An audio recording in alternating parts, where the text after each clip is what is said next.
You good? Welcome to With Thunderous Applause, a podcast where two friends get together and talk about the ideas and events that will shape our uncertain future. I am your host, Steve, along with my co-host and producer, Zach. What is up? Nothing much. Steve's having some problems with his connection, so we might lose a word here or there, but it's okay. God damn. The powers that be, the Let's. powers, pun intended, that be, Ah, don't want us to discuss this because today we are talking about smoking the atomic hopium. Can love that nuclear uranium. power industrial society? Is it the only green way forward? No. Industry shell groups and nonprofit industrial complex want you to believe it's the only thing forward. And not only is it good planet, but it's also good for local economies. And today we are going to shed light on some of these things. We're going to bunk it. We're going to debunk it. We're going to rebunk it. We're going to rebunk it. Yeah. And I think as we'll get into, to summarize my thoughts is that like nuclear is cleaner, but it's disingenuous to call it zero carbon because it's not. Oh, yeah, for sure. Yeah, and I completely agree with that statement. Yeah. Yeah. And to say that it can scale and provide all the power we need is also incorrect due to some financial issues that nuclear has that other modes of production do not, as well as potential dangers, which are often overstated, but they still exist. And it's a cost benefit They do. Yeah. analysis, anything we do in society, right? Like, so you could be like, or you can get a lower net carbon source of electricity through here, but at great expense. But is it possible to scale that to the point where it replaces fossil fuels? And is that necessarily the right course of action given some concerns with long-term storage of waste, decommissioning plants, the financial costs involved, etc. But we're going to get into that. And all of this, I should Well, preface. and as we found out with our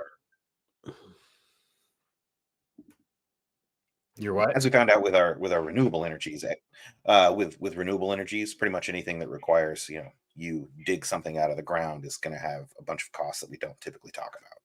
You got to blow it Right. up. You got to sort it. You got to make it actually usable. Right. Exactly. And the general assumption of this show is that industrial society cannot be sustained, and all of this is just nuclear included is just rearranging deck chairs on the Titanic, to use a really overused cliche. I mean, maybe if they were What's the game that rearranging the kids play? deck chairs, they were making it easier for people to jump ship.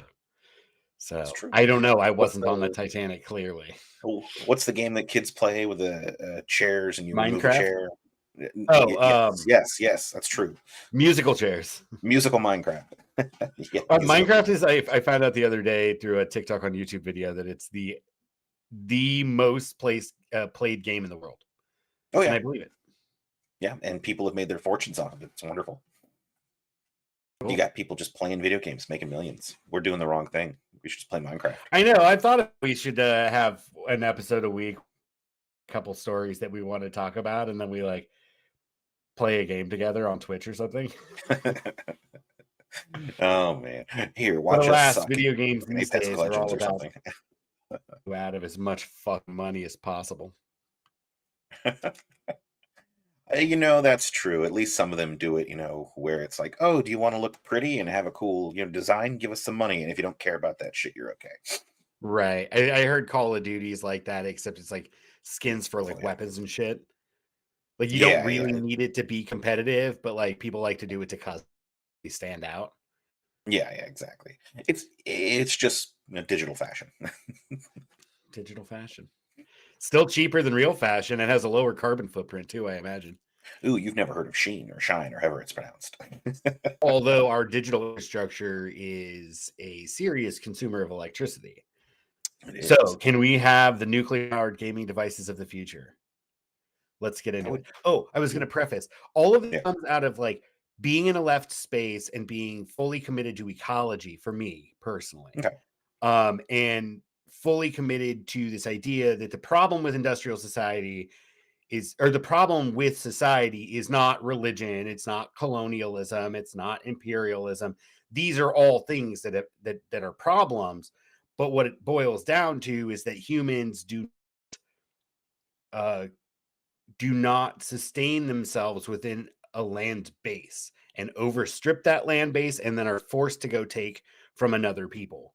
Um, and we are in the Yeah. process of destroying ecosystems like seriously right now. And that's industrial society that's driving that.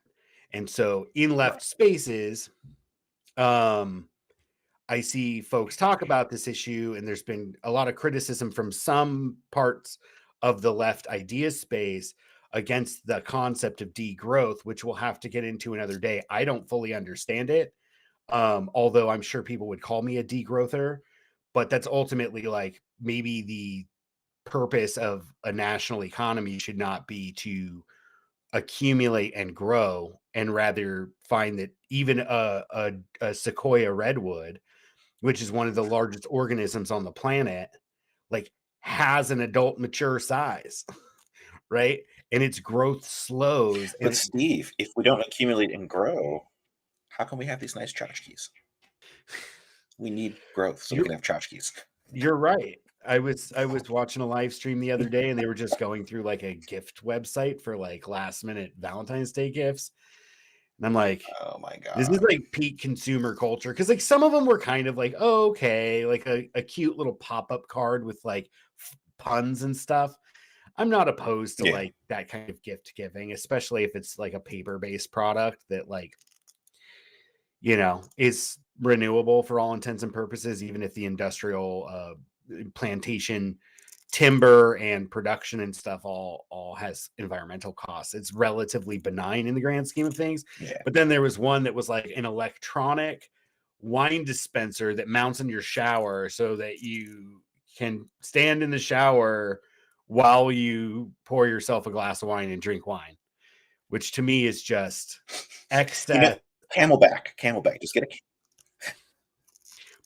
You can't really effectively scrub your back anyway unless you have like a handled device.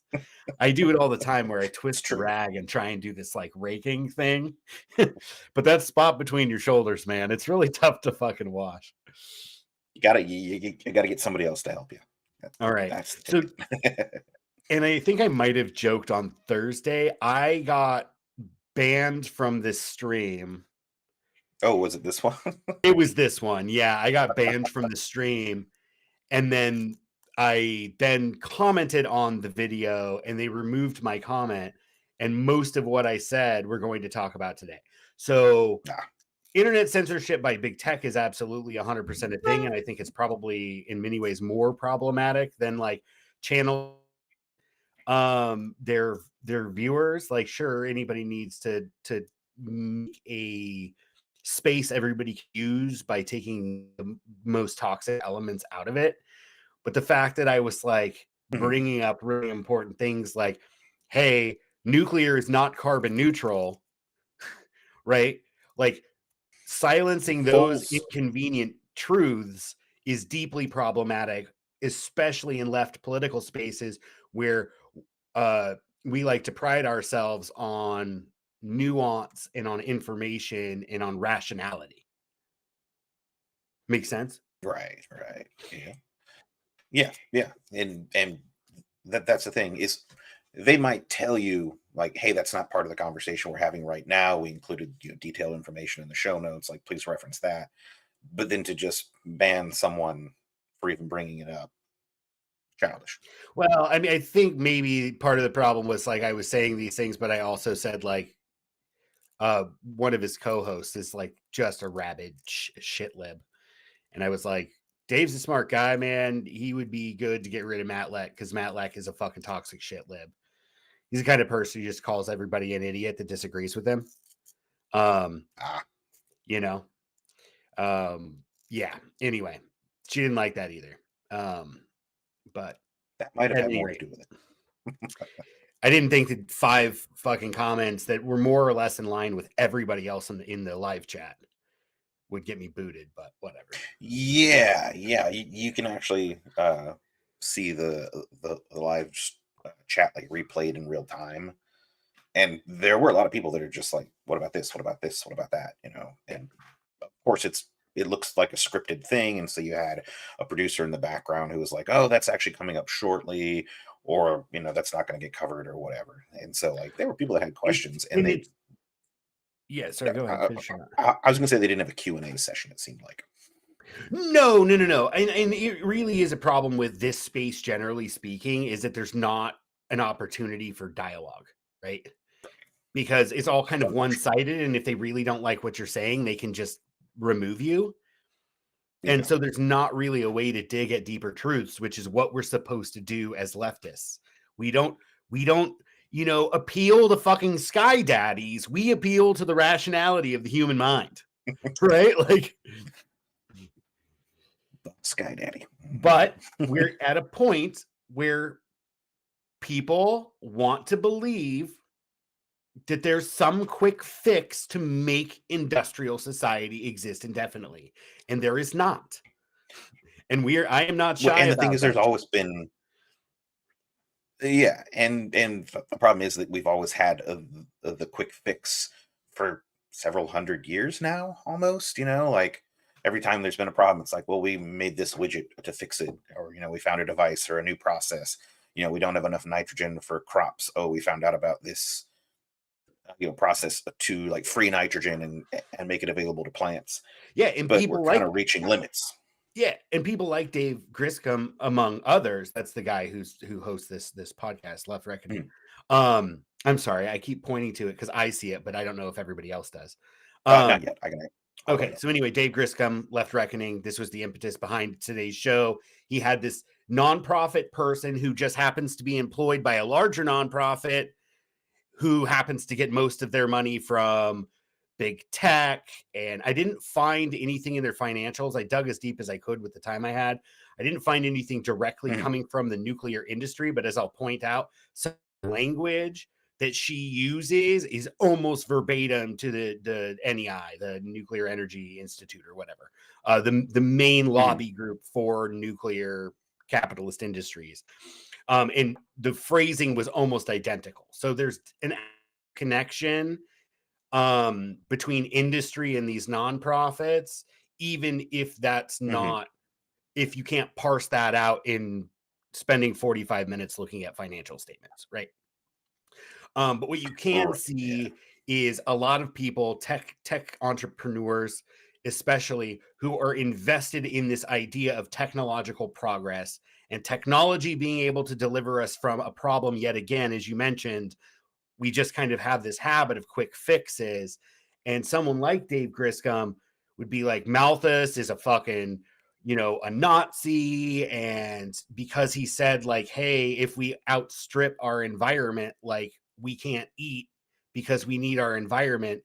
And then they just point to the fact that that hasn't happened yet as some kind of proof that that his basic fucking premise is wrong, which his premise is rooted in fucking Right. thermodynamics and ecology, even though ecology as a discipline didn't exist at the Yeah. point, right?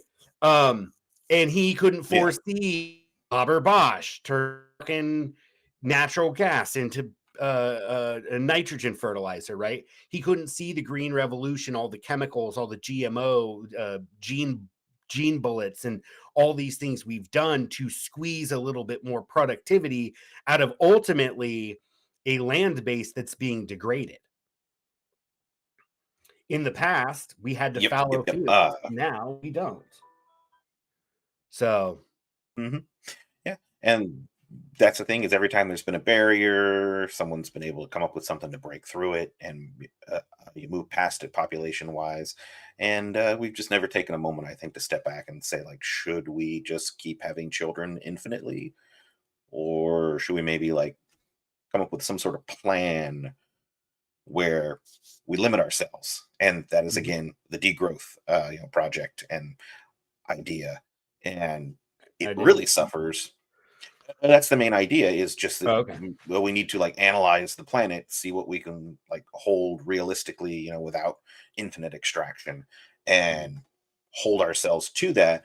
But then you have the real problem where are there's more than one government, and there's more than one country, and each country wants everything for itself, and ideally nothing for everyone else. We play a zero sum game when it comes to politics. And so you have, Russia wants this, China wants it, America wants it, England, everybody wants everything, and nobody can stop long enough to think if maybe it's ultimately going to end in all of our ruin.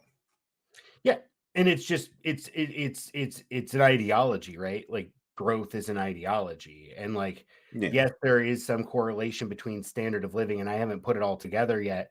But if you look at fossil fuel consumption and standards of living in various regions of the world, you can see that standard until fossil fuel started to rise, right? And so there's an absolute correlation between us extracting from the environment and our quote unquote standard of living. And there's not a way to decouple that. This chick uses that term. Oh no, we can just decouple. We can have economic growth without, and it's funny because I would think that Left Reckoning and Dave himself would be an anti-imperialist. In fact, I know he is, but it's just when you get into these conversations and you want to believe that there's a fix, you're ignoring the fact that, like, what do we use nuclear energy for?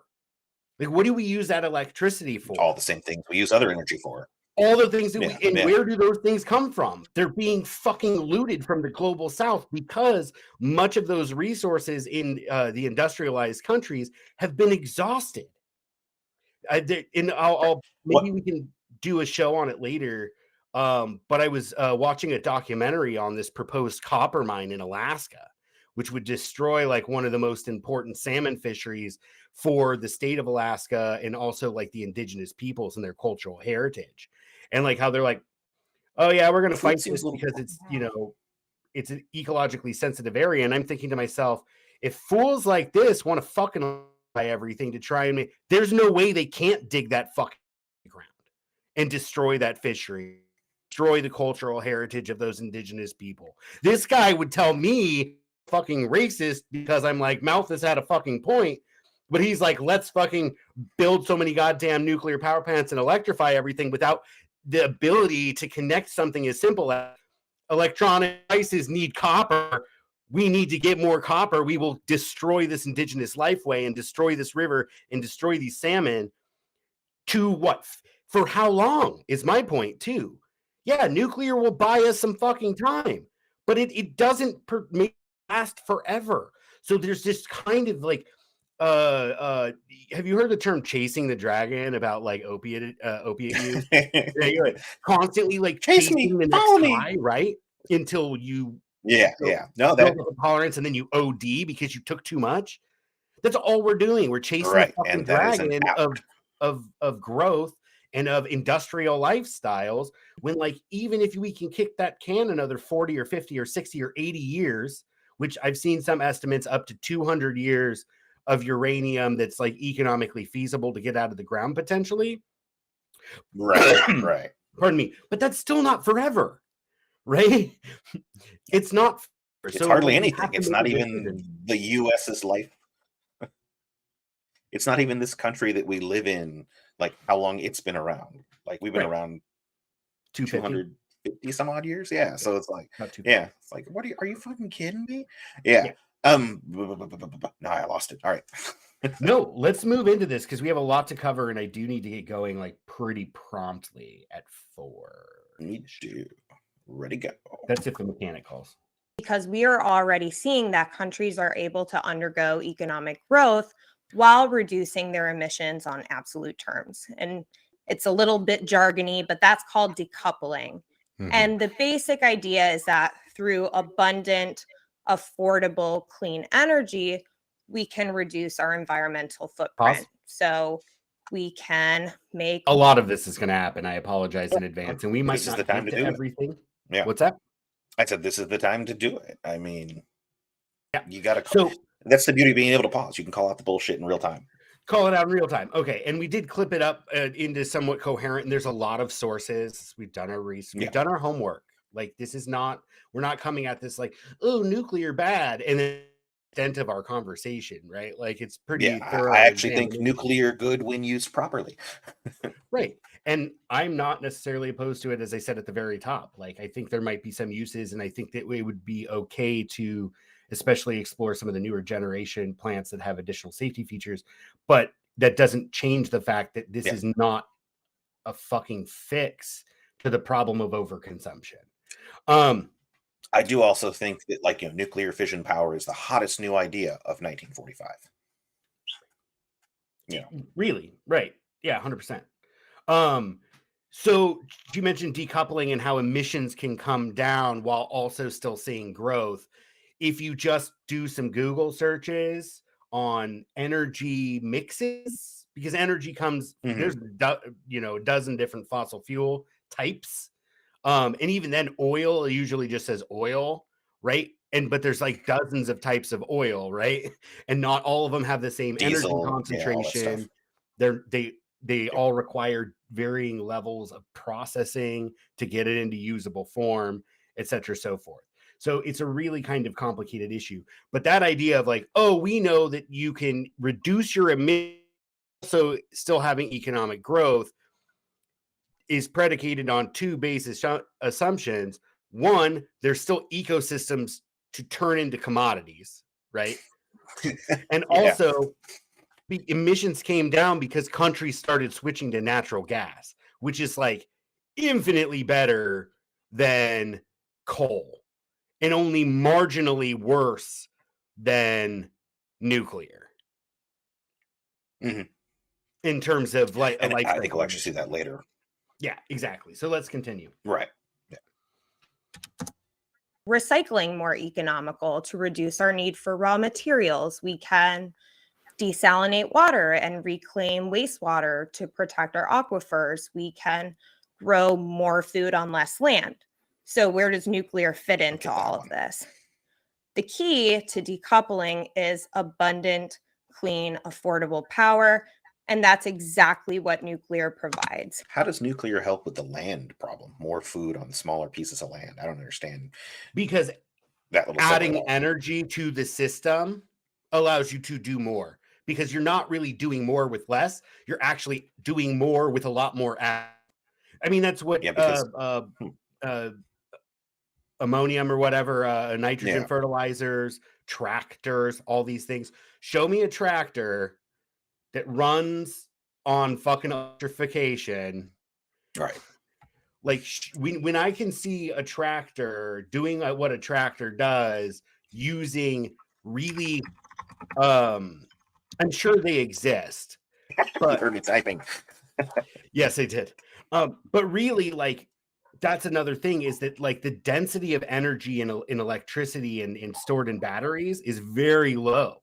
So we can't do the kind of work that like oil can do. It simply can't. Yeah, and energy density is something that doesn't get discussed enough. And when you're in the world that I am, where you're subscribed to all the scientific articles and stuff like that, you'll always see like new technology with graphene, and you can store and charge faster and blah blah blah. And it's like, that's great. I read this article like 6 months ago. Where's the end product? Like, tell me when that's coming, and I'll get excited. Like, it's one thing to have the theory; it's another thing to have the product in hand and then be able to ship it out, like, economically, efficiently, and soon. And at scale. Yeah. If you want it to actually be viable. And that's the thing. Nuclear could be scaled. We'll talk a bit about issues of scaling nuclear. Uranium is the densest fucking form of energy we have. In terms of like how many grams of material produce how many kilowatts or megawatts of electricity. Like uranium's really fucking dense because like E equals mc squared, right? Like so there's a ton of energy in it. But can it be deployed at scale? can it do tasks like run a tractor? Right. And that's the disconnect is these people. Dave's fairly decent. He talks about regenerative agriculture things. So he's decent. He's kind of aware of it, but you just get blinders on when you get like kind of attractive person from a nonprofit that's speaking about how great it's going to be for fucking workers and local economies. And he just fails to use his critical thinking skills. Right. Yeah. And it is easy to just start listening and want to agree with people, unless you are generally an adversarial personality. So I mean, I can see Like why. me. Yeah, I can see why. Dude, I have to be right all the time. So I'm right there I'm with right you. most of the time, though. That's the problem. I don't have to be right all of the time. There's some things I'm very wrong on. Very right. But I'm right about most things. Exactly. Yeah, but you're very right in that you can't yet directly run a tractor off of nuclear power. There's the intermediary of creating it, transmitting it, putting it in a battery, extracting it from the battery. There's losses all along the way, and then you're very right about the energy density of modern batteries not being very much at all compared to gasoline or even diesel. It's very low. I don't know the exact percentage off my head, but I think it's like less than 20% of the density. I'm gonna type it out while the video Yeah, goes and on. I was trying to find some. I know that I put too much stuff in that tracker to get to anyway. Especially as we kind of continue to have side comments, kind of. But it's something 100. like My bad. 30%. Sorry, what's that? 100. So a battery has 1% the energy density of gasoline. So yeah, that is inherently where the problem lies. Right. It's not energy dense enough. The other thing is that in the US economy, electricity is less than half of fossil fuel consumption. So like most of much of, I don't want to say most, much of uh fuels are used in industrial processes and like if you wanted to make electricity and to heat like you do with like an arc welder or something, right? Like Mhm. it's a fuck ton of electricity. So you need to Right, produce right. even more electricity, and then your per unit carbon emissions goes up like you're on par with natural gas, right? If you're doing Yeah, multiple absolutely. Yeah, conversions, yeah, you're yeah. making electricity and then turning it into heat instead of just burning a fossil fuel and getting heat as a byproduct of the chemical reaction, right? Yeah, I doubt that you could burn fossil fuel directly and get the same effect as an arc welder. It needs to be concentrated and released really No. quickly. I But just meant yeah. arc welder as a way of using electricity to make heat. Most heating, like in Oh, okay, gotcha. agriculture, buying things like guess what? Grains have to be dried or right, Yeah, and to yeah. be able to feed fucking talking heads like these motherfuckers who don't get their fucking hands dirty. Like to be able to produce enough food for them to sit on their like us, sit on our fucking computers and pontificate, right? Like you have Endlessly. to have a process in place to manage that scale of production. And so that takes fossil fuel. Well, yeah, and that's exactly why you didn't have a whole lot of poets or great thinkers until civilization arose and you had the extra energy and food for people to sit on their ass and ask the question, why? Right. And you really see an explosion of this again after fossil fuels started to be used. First, it Yeah. was peat bogs, and then it was coal, and then it was oil, lamp or like a whale oil, and then Yeah. petroleum oil, and then natural Sweet, sweet gas. whale. Yeah. And so there's this progression of use of fossil fuels, and that's when culture exploded because you could afford to have people not growing food. And before, like when you're talking about antiquity, it was that surplus and the really very small literate professional classes of Mhm. warriors and priests, right? And accountants, right? And then your ruling class or whatever. That small kind of group of literate professionals were supported predominantly by slavery or near slavery or some kind of extractive system like feudalism, where they Right. specifically to support some class that didn't grow their own food. Yeah. Anyway, carry on. All right.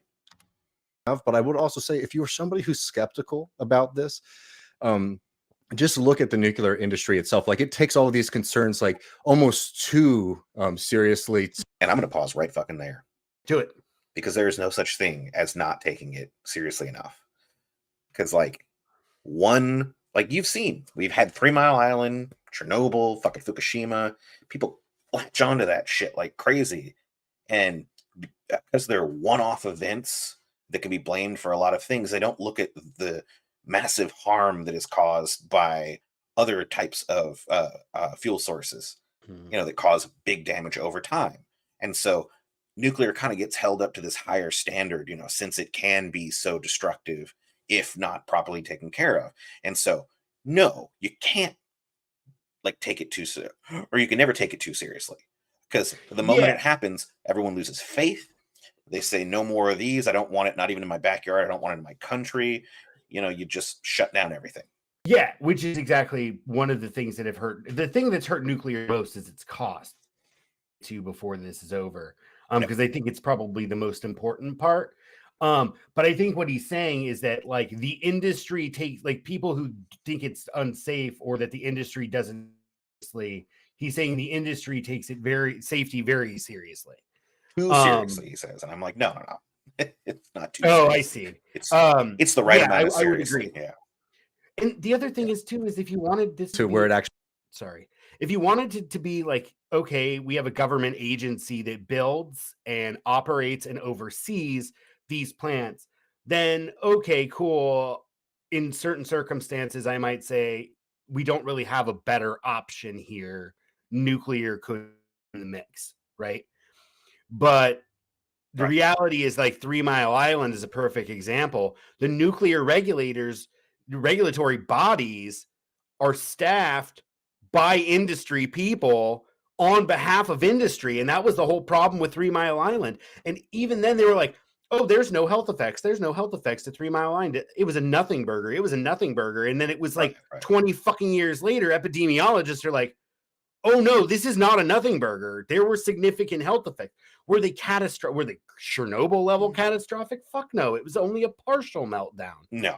Yeah. But it doesn't matter. It still calls into question, like you said, the safety. And when you have industry people in charge of regulating themselves, like PG&E, for example, you get corporate malfeasance. So any conversation, and they don't even touch on it. And of course they wouldn't, because she's paid by the for-profit capitalist industry.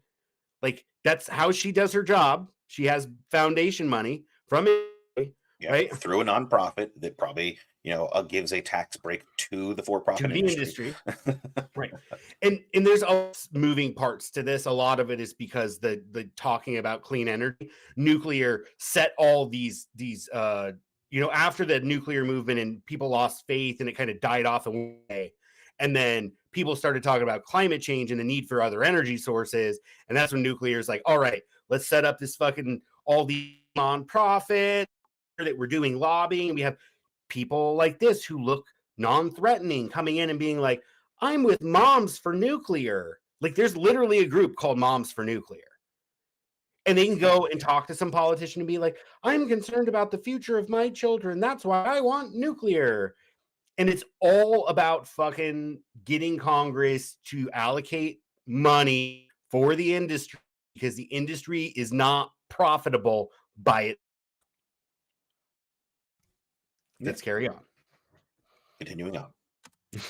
Actually hurts our ability to build out nuclear power, right? This is not something that you from the outside are the first person to sort of think that I'm worried about radiation. It's the nuclear industry and even advocates are talking about this constantly. Yeah. And so, really, that's the thing, is you do get a lot of feedback, and it's unfortunate that you get to buy attention, because all the people that would say, no, I don't want this, have to take time off work, have to go, organize a rally, go to the rally, probably get ignored, and then you just get a little bit of money for Moms for Nuclear, and they go in and they're getting paid. It's a nonprofit, but that doesn't mean people can't make money as employees, and so they go and they spend their time lobbying Congress and whatnot, and they get what they want. Yep. She used to work for Environmental Progress before she started working for the Campaign for the Green Nuclear Deal, which I'd right? never heard of before you mentioned it. Right. And at Seems a little Environmental silly. Progress, the director of that is Michael Schellenberger, who ran for governor here and also has been a major figure in the kind of techno-utopian fixes. He also was made famous by basically shitting on environmentalists and saying they're not serious because they think that we need to stop having an industrial economy for the sake of the planet, and instead we just need to keep dumping more technology on it and not worry about the planet so much. Anyway, Schellenberger it'll fix itself by fixing us. Yeah, Environmental Progress, who she worked for, and I think still kind of she still might through this other nonprofit under Environmental Progress, but Schellenberger is the director of Environmental Progress, and his salary is like almost $300,000, and the total amount of money of the nonprofit is only like $1 million. So he pays himself a third to almost 30%. Whatever, about a third of what that nonprofit. So yes, they are making money doing this. He's also written some books, San Francisco, where he just talks about how shitty, and he's made a name for himself as supposedly an environmentalist that like says a lot of things that right wingers love. Like these Democrat run cities have these policies that just make homelessness worse. Right. Which they do. They suck. And there's a bunch of grifts, nonprofit grifts going on in city governments around the country. But like he kind of occupies that space where he's like edgy and he's like, oh no, I am an environmentalist, but I'm also going to say fuck environmentalists. You're all stupid because nuclear is great. And he's like, thank you for the paycheck, nuclear industry. And she worked for him. The only green nuclear deal. They didn't even ask her. The only green nuclear deal I want to hear about is fusion. Yeah. I don't know if Dave asked her, but like, I want fusion, man. Fusion gets you clean shit, or fission gets you dirty shit.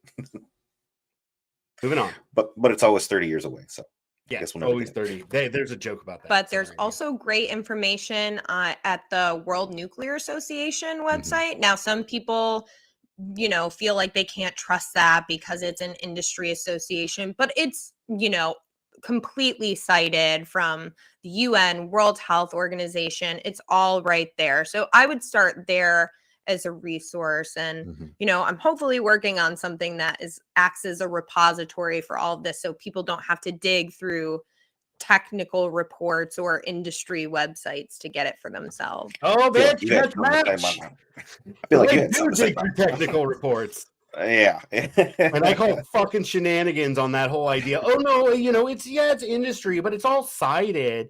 We cite these UN organizations. The UN also receives funding from the industries. They are part of the lobbying effort. That's why if you look, you have to go and find the meta studies, find all the different studies of what people said, people who make no money, right? Get no grants from the industry to do the study, people who do it because they're intellectually curious, right? Or maybe ideologically opposed to it and they want to try and prove it's peer reviewed through the rigorous process. And you can Google search it like for the life cycle assessment of nuclear. And there's one graph on the Google image search that shows the number of studies and how varied their estimates are. And about half are really rosy. And the other half are like, it's no better or only marginally better than natural gas. Like, so it's easy to overstate how great it is, especially when like there's a reason you think the UN doesn't have like an agenda to try and promote economic development in the global South and trying to figure out how to do that, even though we know that like economic growth comes from energy. They're just trying to find a fix, and they're not wrong. Go ahead. Well, and we also know that the UN is controlled by the global North, and they would gladly sacrifice everything south of the equator in order to make their lives better. Except Australia. We need Australia as a place to park our boats when we start a war with China. Also, koala hunting. It's really fun. They just kind of sit there. Great. Yeah. Alternatively, kangaroo hunting, where they might fight back. Boxing, yeah. I You just saw a sell some video, weighted right? gloves and go against fucking. This kangaroo grabbed this dog, and this dude was Yeah. oh, he thought he was going to kill his That's my dog. dog. He ran up and just was like, and the kangaroo let go of the dog and like squared up on him, and the dude was like, and punched the kangaroo in the face, and it took a step back, and then he was able to run off. It was fucking Get the dog, go.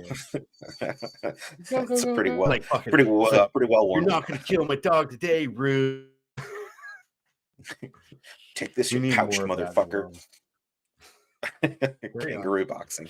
Extreme kangaroo boxing. I'd watch it. Mixed kangaroo arts. MKA. And so a lot of downstate is extremely skeptical of what's coming out of Springfield with regards to our energy transition. We're saying we need to shut off 3 Hoover Dams worth of coal in the next 7 years. So your plants and your jobs and the economic engines of your towns are going to be shut down.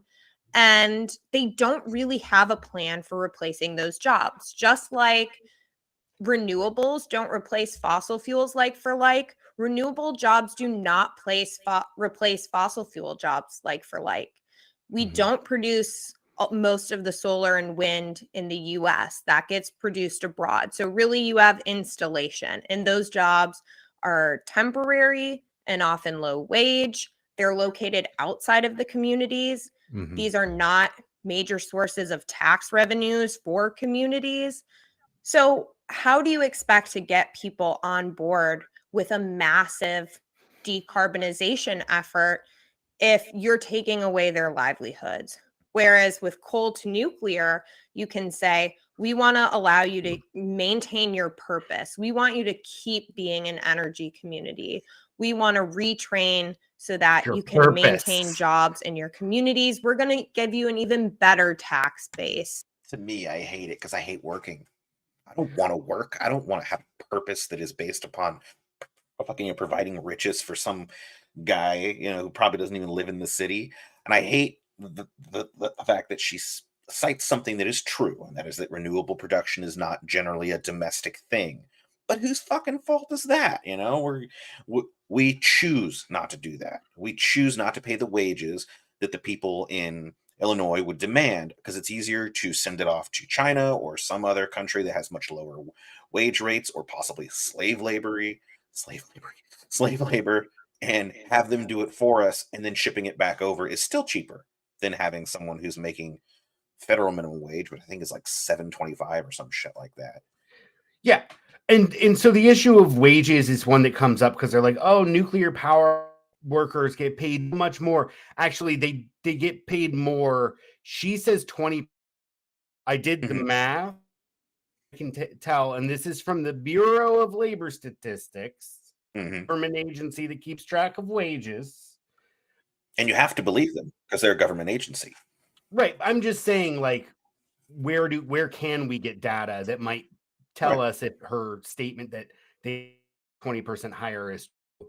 And based on the average wage for a nuclear plant worker, natural gas plant worker, it's 6% higher on average, not 20. Right. And the big one, I think they do mention how like solar installation worker paid so little.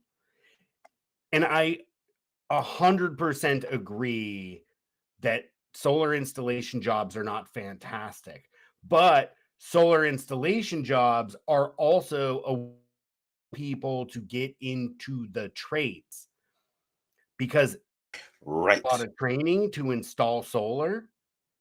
And so the people who installed my solar kit, the person who led the crew was like 4. And the 2 people that came with him, because it was a 3-man job, they were here all day, right? And the 2 people that were with him were in like 19, 20, 21. So it's providing. And Go great ahead. foot in the door. It's a great foot in the door for the electric industry, for Right. becoming an electrician, because you got to have someone who's certified for that in order to hook it up to your in order to hook it up to your house. And you better believe that anybody who's doing that job is watching him like a hawk, because they want to make $80 an hour just like he does. And so it's a great segue in from I have no training, I know nothing, I'm a high Yep. school graduate, into I'm making $80 an hour at the age of like 25, 28. Which not to say we shouldn't pay them more. What was the Right. last word? It got dropped. We should not, which is not to say we should not pay them more. Pay them They more. should Okay. get paid more for what they're doing, but also there's a fundamental difference between someone with a ton of education, which is a pretty big barrier, very technical education, to people getting those six-figure nuclear plant jobs versus the kid out of high school who can get picked up and learn on the job how to install solar. There's a fundamental difference between that. You know what I'm saying? That they kind of gloss Yeah, over. and as we discussed, Yeah, go I ahead. was going to say, as we discussed in the past, there's also a big difference in between paying for everything up front yourself, because the average education required to even begin training as a nuclear operator is an associate's degree, pretty much just to prove that you can think and follow orders. Whereas this is just high school graduate, and you're getting paid while you're training, and that is fundamentally better. Right. I mean, they're fundamentally different. I think the jobs, good paying jobs argument falls on its face for a couple reasons. Like I said, it's only marginally better in nuclear than it is in other power plants. So it's not like replacing a natural gas plant with a nuclear plant. In fact, that would be fucking idiotic for economic reasons. But say they're replacing a coal to nuclear, she said. I guess there's some kind of nuclear technology where they can use the boilers and the other equipment in a coal-fired power plant in a nuclear plant. I believe that. And so it's kind of like a I can believe conversion that. thing. Yeah, yeah. I would not Yeah. necessarily be opposed to converting coal power plants that already have a denuded landscape around them, right? Already their environmental damage of building a plant is done. I could see some conversion being maybe a useful place for nuclear to fit into a future energy picture. But this idea of jobs is just you know, it's like the local government funding, which I think is the next clip, or this other stuff she's talking about. It's all just a couch industry seeking public subsidy, right? In language that makes us feel good. Because who doesn't like good paying jobs, And right? taxes. And who doesn't like local tax revenue? That way you Right? can buy more cops. Exactly.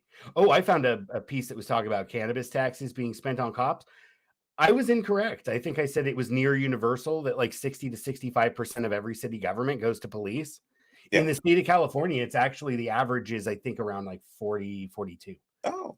The Yeah, I can average. dig it. Remember, this includes like really wealthy cities, like in the peninsula, San Francisco Peninsula. Yeah. Among others that don't really have the need for cops, or really small communities that like just their geographic footprint doesn't require as many cops, right? Right. Per population, right? Denser population, more affluent. They don't spend as much money on police, which of course police are meant for poor people in poor neighborhoods.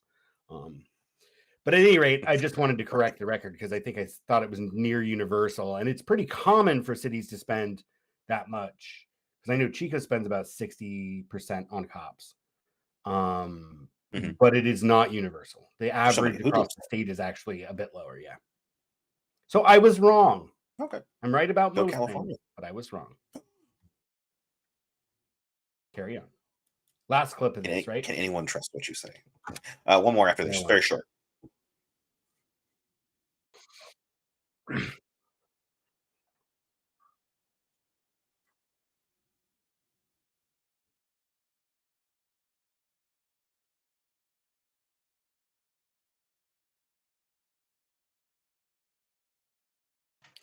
Stepping away. An argument of self-interest, and everywhere that we've seen nuclear power plants close prematurely, it has been extremely devastating to the local areas, the towns, the communities that hosted them. So, for example, north of me in Zion, Illinois, they lost their nuclear plant in 1998. And that was a yearly annual income loss of $20 million. So, you drive up there and there are empty businesses, empty storefronts, abandoned strip malls. Property taxes have more than doubled. About 2/3 of the single family homes are now rented out. Many people have moved out of Zion, and they just describe the cycle that's happened where businesses are driven away by high taxes, which increases taxes, and they don't know how to get out from under that. And even more recently, in 2014, Vernon, Vermont lost the Vermont Yankee nuclear power plant. And it was devastating. I mean, Vermont's emissions have increased twice as much as the rest of the nation since that time. And they had to have their town budget. They lost, they used to have nuclear engineers that would work as substitute teachers and tutors at their public schools. That was gone. So, again, set aside the environment, set aside the energy security, set aside all of those more abstract things, that it becomes really personal when you say this could be devastating for your town, your community, your neighbors, not only through the direct loss of jobs, but just everything that nuclear plants provide. They truly are economic engines. Truly. They are economic engines. They are Carnot engines and nothing more. Everything in energy generation is about converting one thing into motion. Whether it's a fucking, internal combustion engine with pistons or it's a steam generator. Nuclear power make heat boil water, steam created, put steam through fucking turbine, turn shit, electricity. Because we don't know how to make electricity without moving a magnet through some coiled wires. And except so all photovoltaics. Photovoltaics are the one, and that's why they're so cool, is because they don't wear down as fast. And you also don't need a heat sink for the load versus wind. Do. They can get too hot, and then their efficiency will go down. But generally, they will keep operating, but at a lower efficiency. Right. They have just like organisms, right? Like I like to be 68 to 78 degrees, maybe 76 degrees, right? Like that's my optimal range. Yeah. Solar panels have photovoltaic. We were just talking about that. I'll take 50 to 70. Thank you very much. Yeah, exactly. Everything has its optimum batteries. Even, when it gets cold outside, that's when people's batteries fail because they do fine at a certain temperature, and then when they get cold, that's when the fact they're failing. That was a big. Yeah, go ahead. That's a big thing that was happening in the Northeast when the Prii were first coming out. Is people were buying them, and Teslas too. They didn't learn the lesson, and so they bought Priuses, Teslas, just battery powered cars, and then they found out that the batteries froze overnight, and they couldn't get the damn car to start. Because of course you need the battery to start, and it happens with the internal combustion engine too. Well, you've lived out east. Nobody has garages. There wasn't enough room when they were making all the houses are together. So fucking nobody has garages. It's befuddling too, because nobody has garages where it's fucking freezing and it snows. Everyone's got garages over here where it's almost entirely pointless. We live in California, bro. We invented car culture. We did. We really and obviously it's also an natural style that emerged really in the post-war. If you go to parts of LA that were built in the pre-war, in the 20s and 30s, they have carriage houses because people had cars back then, but not everybody had a car, and certainly people didn't have more than one car, right? Per person in the house, like we do here, where everybody's got fucking 6 cars parked in front of their house. But they did have carriage houses, which could store an automobile or a horse carriage or something. I think by that time they were mostly in small automobiles, auto carriages. At any rate, this kind of thing about local governments, we're not going to pull it all up on the screen. I did have some notes that I wanted to say. I guess there's one more clip of that, isn't there? Yeah, but I mean, you can talk about your taxation from cannabis and whatnot. Yeah, I just did Now would some be a good math time on to have it. Diablo Canyon, right? Because like that's the last operational nuclear in California. It's in San Luis Obispo County, down on the Central Coast.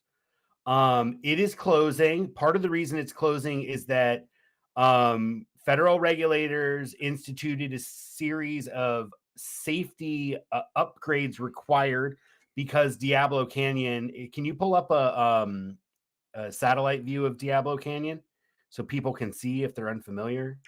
Um, uh, anyway, there was some after Fukushima, there were some safety mechanisms that were required. Diablo Canyon is a very old plant. As far as I know, it's like they were applying for extension permits, like it's at the end of its life. And so there was a series of upgrades that needed to be made to extend its life, plus a series of upgrades that were prompted by safety concerns after Fukushima. Yeah, pull it up on satellite. I don't know if you can go to satellite. I'm not Gotcha. sure Give me what viewer that now. is. Let me do. It's Google Maps. I just yeah. Yeah, dude. So federal regulators wanted them to do some safety upgrades because this shit's right on the fucking ocean, dude, at sea level. Yeah. In a very You wanna know why they're active part of the state, mind you. Well, if you want to know the real reason they're shutting it down, is because the shit's run by fucking PG&E. They were too cheap to replace some fucking hooks that held on to power cables. You really think? I'm surprised we trusted them on nuclear power. According to nonprofit industry plant, like, oh, this is going to devastate this community, and people are ridiculous if they want to shut. The plant is at the end of life, and PG&E doesn't want to spend the money required to keep it operational. That's why it's closing. Not because one of the main it. things that you can see over here, there's this white water right here. That's the effluent. It is a single pass system. Basically, it pulls in seawater that transfers heat to the steam generators, and then that same seawater goes back out to the ocean. And so the idea was they wanted to do a double pass where the seawater goes into the steam generator and then goes back out and never. It's basically separated and never actually gets in contact with the cooling fluid that is in the reactor itself. You basically have reactor want to make coolant. Closed system, right? Yeah, closed system. You have reactor coolant that is not never changed, but very rarely changed.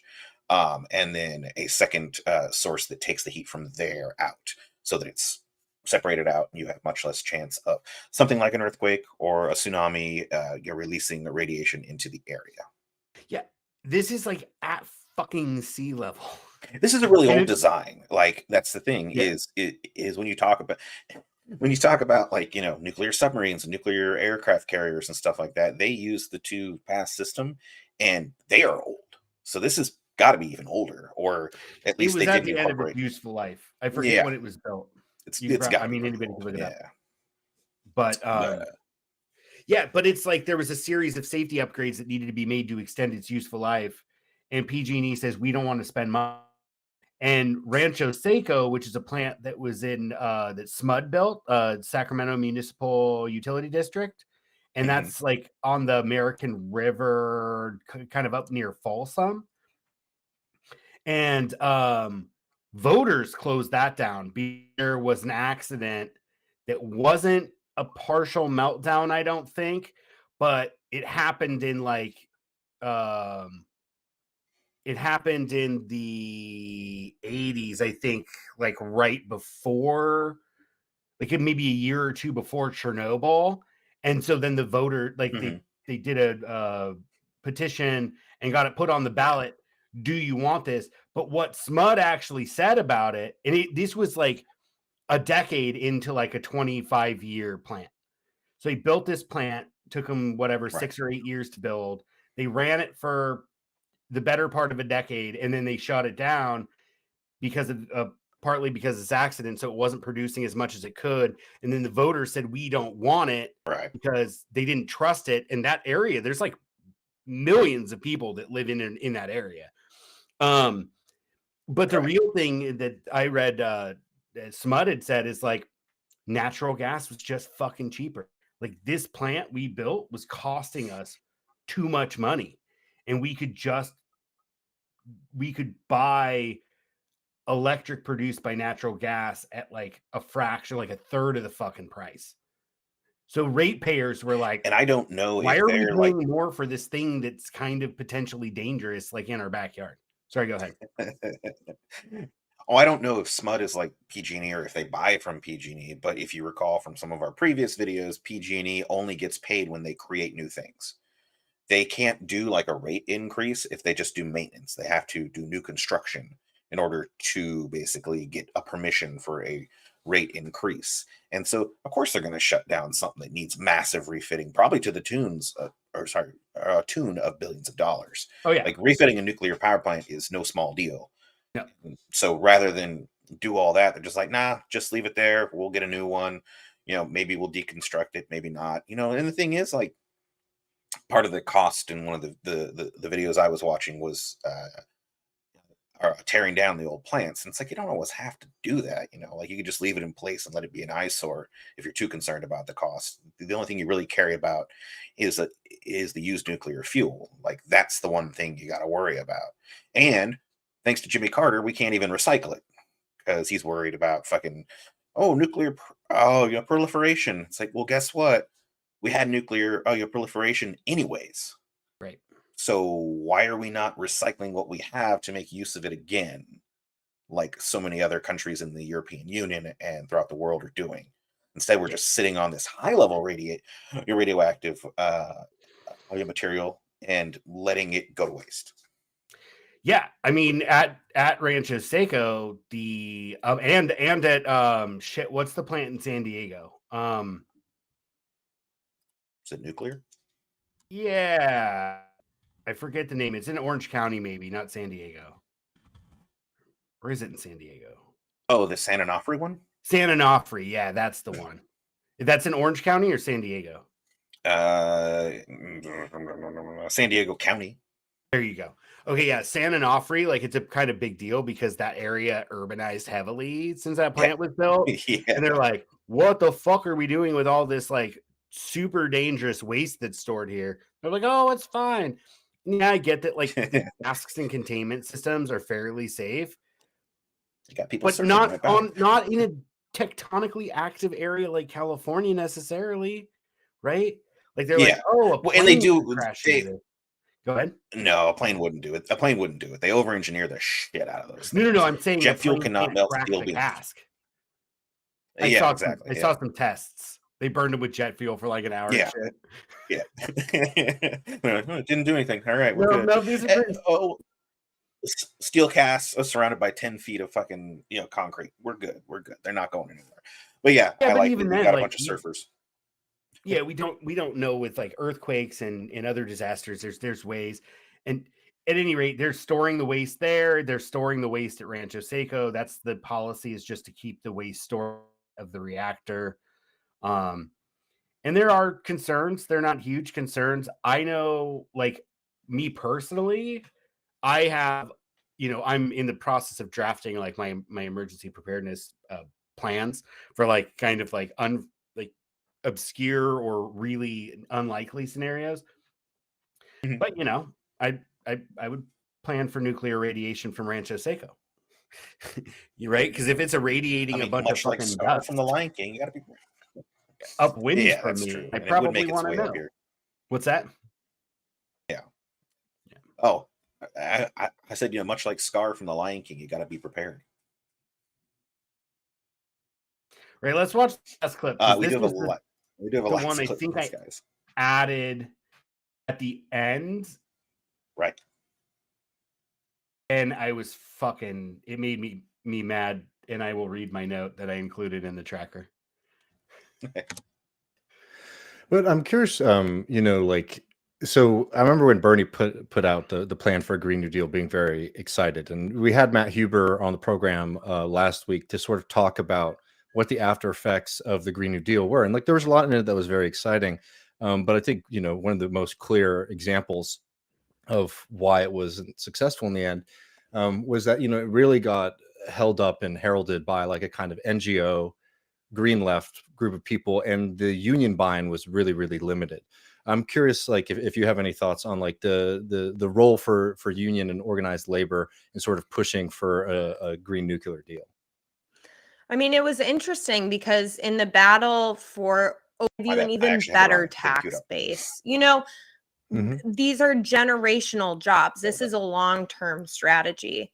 So I think it's a really winning message on the left. And now it's more like convincing kind of older centrist Democrats that it's okay to be for nuclear now and that the winds are changing and it's time to get on board. Get on board that ship.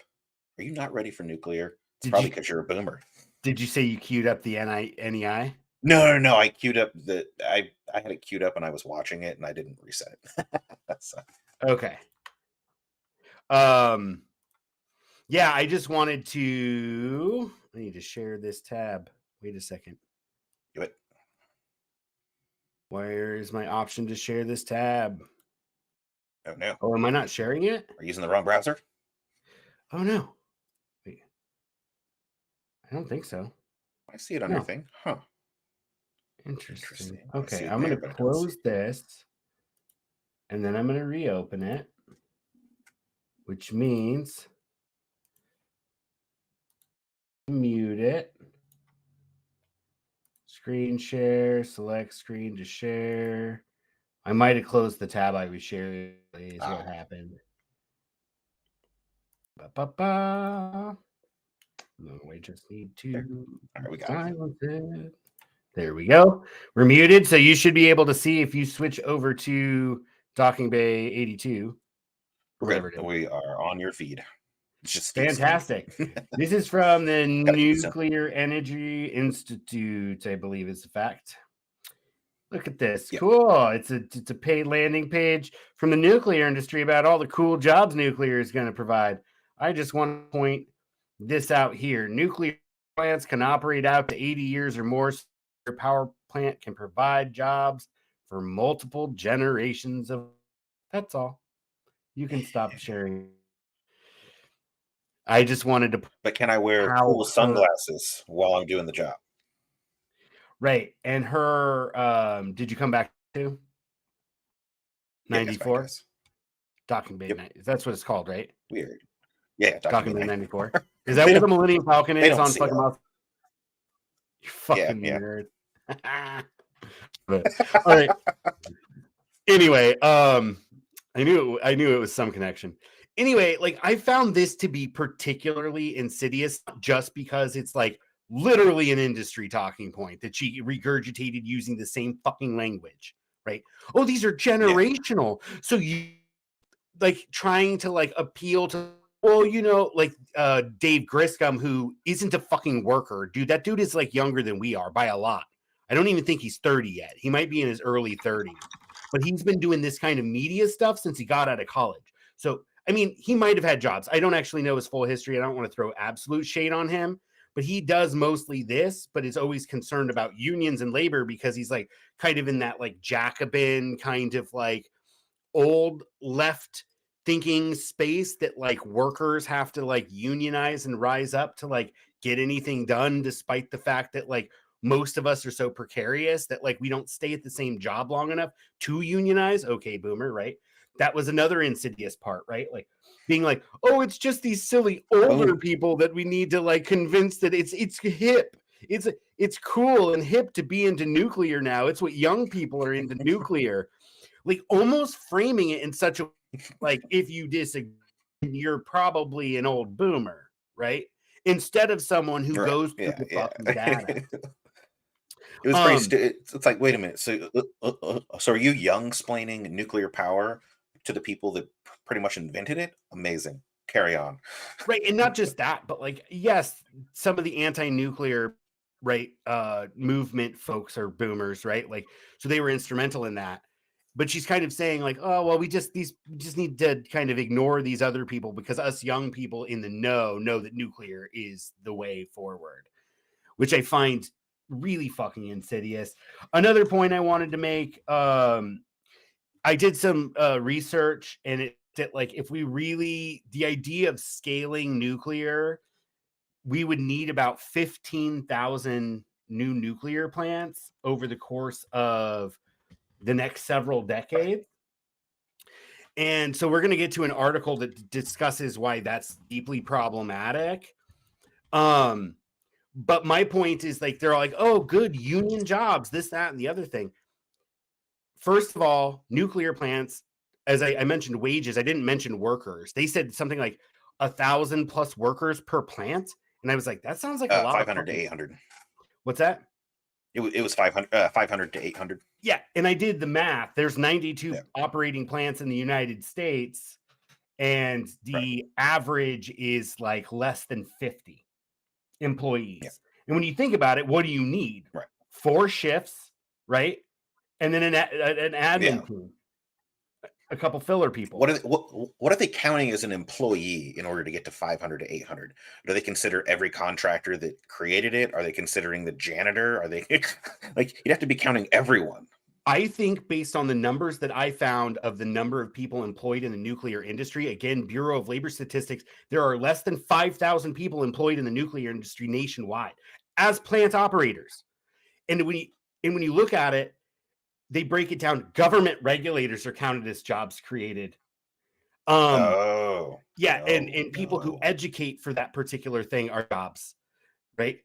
And local hazmat teams that are now exist, like you saw at Diablo Canyon, there was a fire department there. They're specially trained to deal with that. They're counted as jobs from nuclear. And then I'm guessing that in this figure that the NEI, that's all the hypothetical jobs, like the barista that wouldn't have a job because if there weren't people driving past the coffee kiosk every day. I'm fucking joking. We have an on-site Starbucks. No, I'm talking about in 16 town. people. They're talking about because you bring in these wages, these good wages, that like now there's a Land Rover dealership with a couple people employed to wash cars and a couple to sell them, right? That's 5 more jobs that nuclear is creating because people wouldn't be able to buy Land Rovers if it wasn't for these good jobs. And that is disingenuous, like to the fucking extreme, because that's saying unless we build nuclear plants, people won't have jobs or people won't have good wages. And the problem with people not having good wages is that we don't force companies to provide good wages.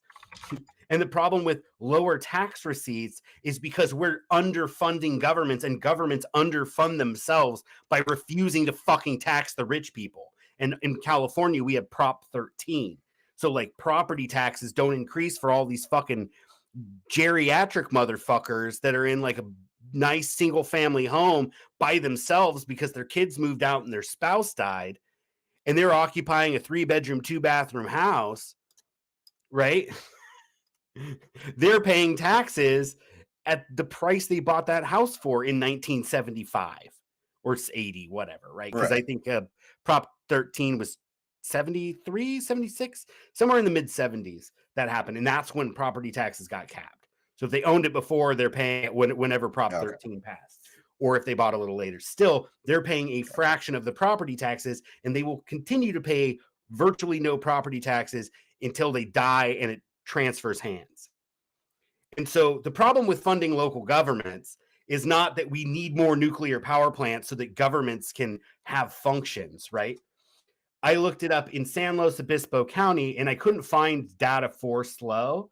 But in Santa Barbara, which is the county directly to the south, I want to say, maybe to the north, it's the adjacent county on the coast. Very similar, also has a university.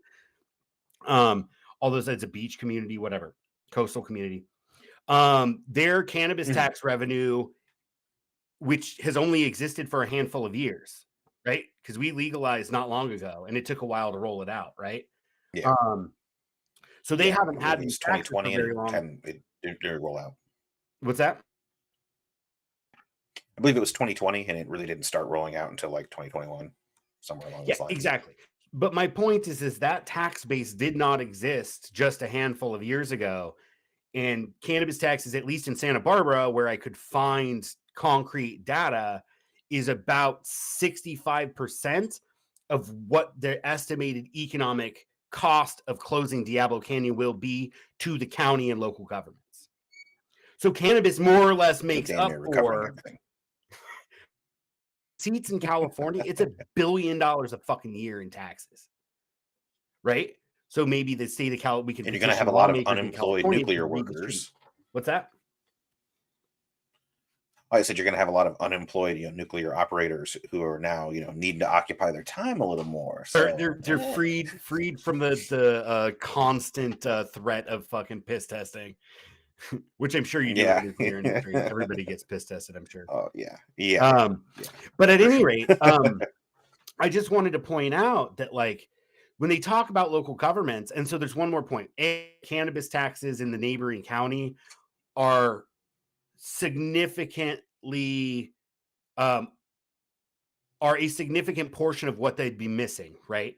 So in San Luis Obispo County, all right, spend a little bit of money on helping advertise your wine, because they grow wine on the coast, right? Like, so maybe like make a co-op for advertising and try and get some eco-tourism or some wine tasting tourism, because people will do that. And guess what?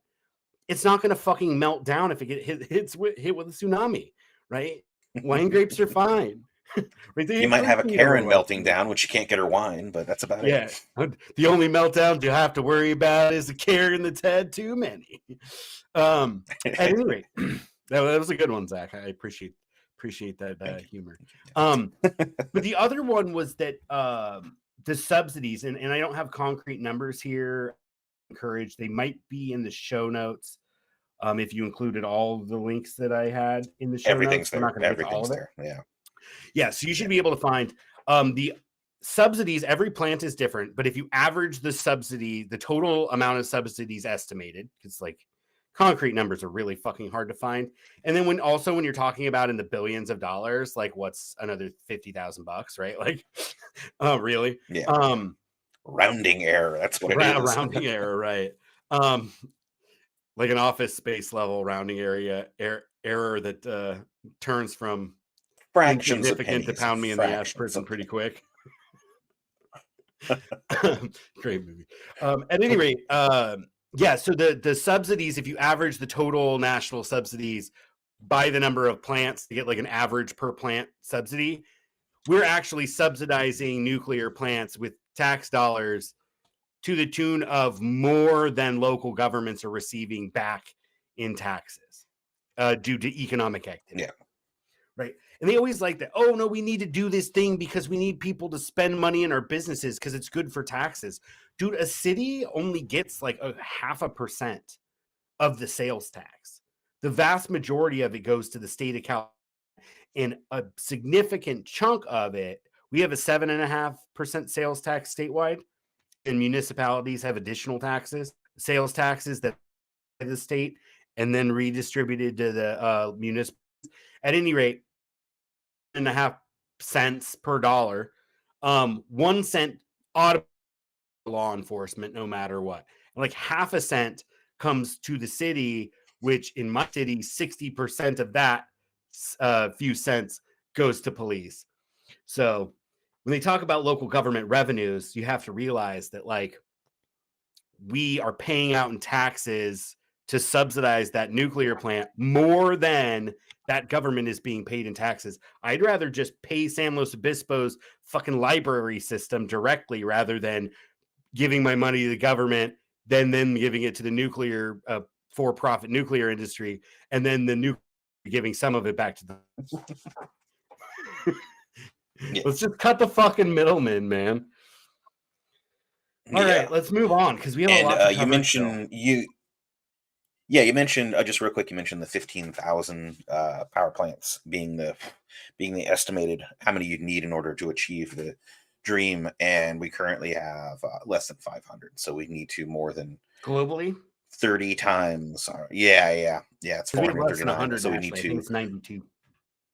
We have 92. The whole world has 439. We are the lion's share. And so you'd have to multiply that by more than 30 times to get to that dream number they have, which is 15,000. And as you stated earlier, it would only last for a few hundred years anyway. And then we'd be right back where we were. And that's not all the other things like we mentioned, copper, right? Like, Yeah. that are required concrete, right? Yeah. And we're gonna For get a little transmission of lines and such. a lifetime carbon assessment a little bit towards the end here, but let's move on to this next clip. This is a real short one. Yeah, it's fair. Nuclear, honestly, I'm amazed that this industry still thinks it has a case to make. I mean, it's been talking about next generation nuclear reactors for as long as I can remember. Yeah. Fusion power has always been precisely 40 years away. It was when I joined the Green Party in 1974. You'll be surprised to know it's now 30 years away. Well, hey, look, 30 years time, we're not going to be worrying about these things at all. Yeah. And for me, it's preposterous, right, that this industry still lays claim to such political attention and demands public subsidy, because nuclear is unbelievably expensive. And it doesn't really matter whether you're talking about big reactors or so-called small modular reactors. It is massively expensive. It can only be built with massive government subsidies at the cost of other sources of energy, which will be much cheaper, much more reliable, less dangerous, and create less waste that future generations will have to deal with. He just fucking sums it up so clean. Yeah. It's sufficient. And the fusion thing, it gets me. No, but even when I got out of the Navy back in 2005, we were talking about the next gen reactors, and if we'd ever get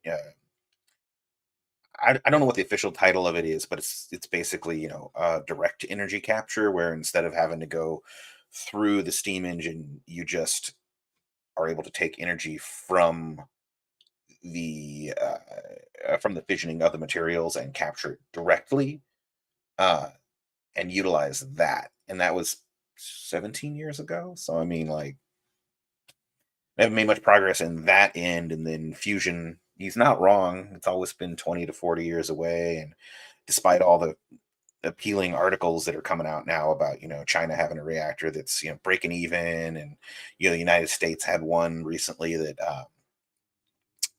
actually produced more energy than it consumed.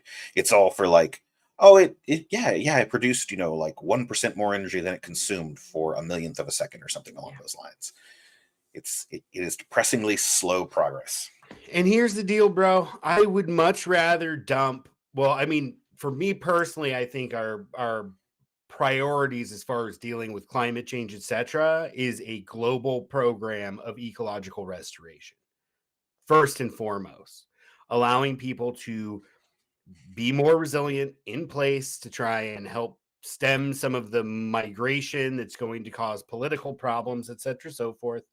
Allow people to stay where they are, but have an economic livelihood based on the land. So that's whatever the land supports and whatever culturally you have a history of doing. So in the Sahel, in Africa, the dry grasslands, they would have a cattle economy, right? And then in tropical, they would have aquaculture and tropical perennial crops, and you know what I mean? And be able to have this stuff and trade it.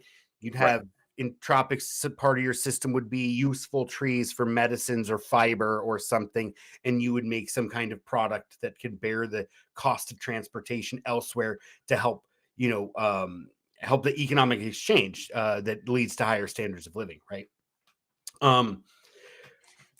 As number one priority. But with that said, I am not opposed to also investing.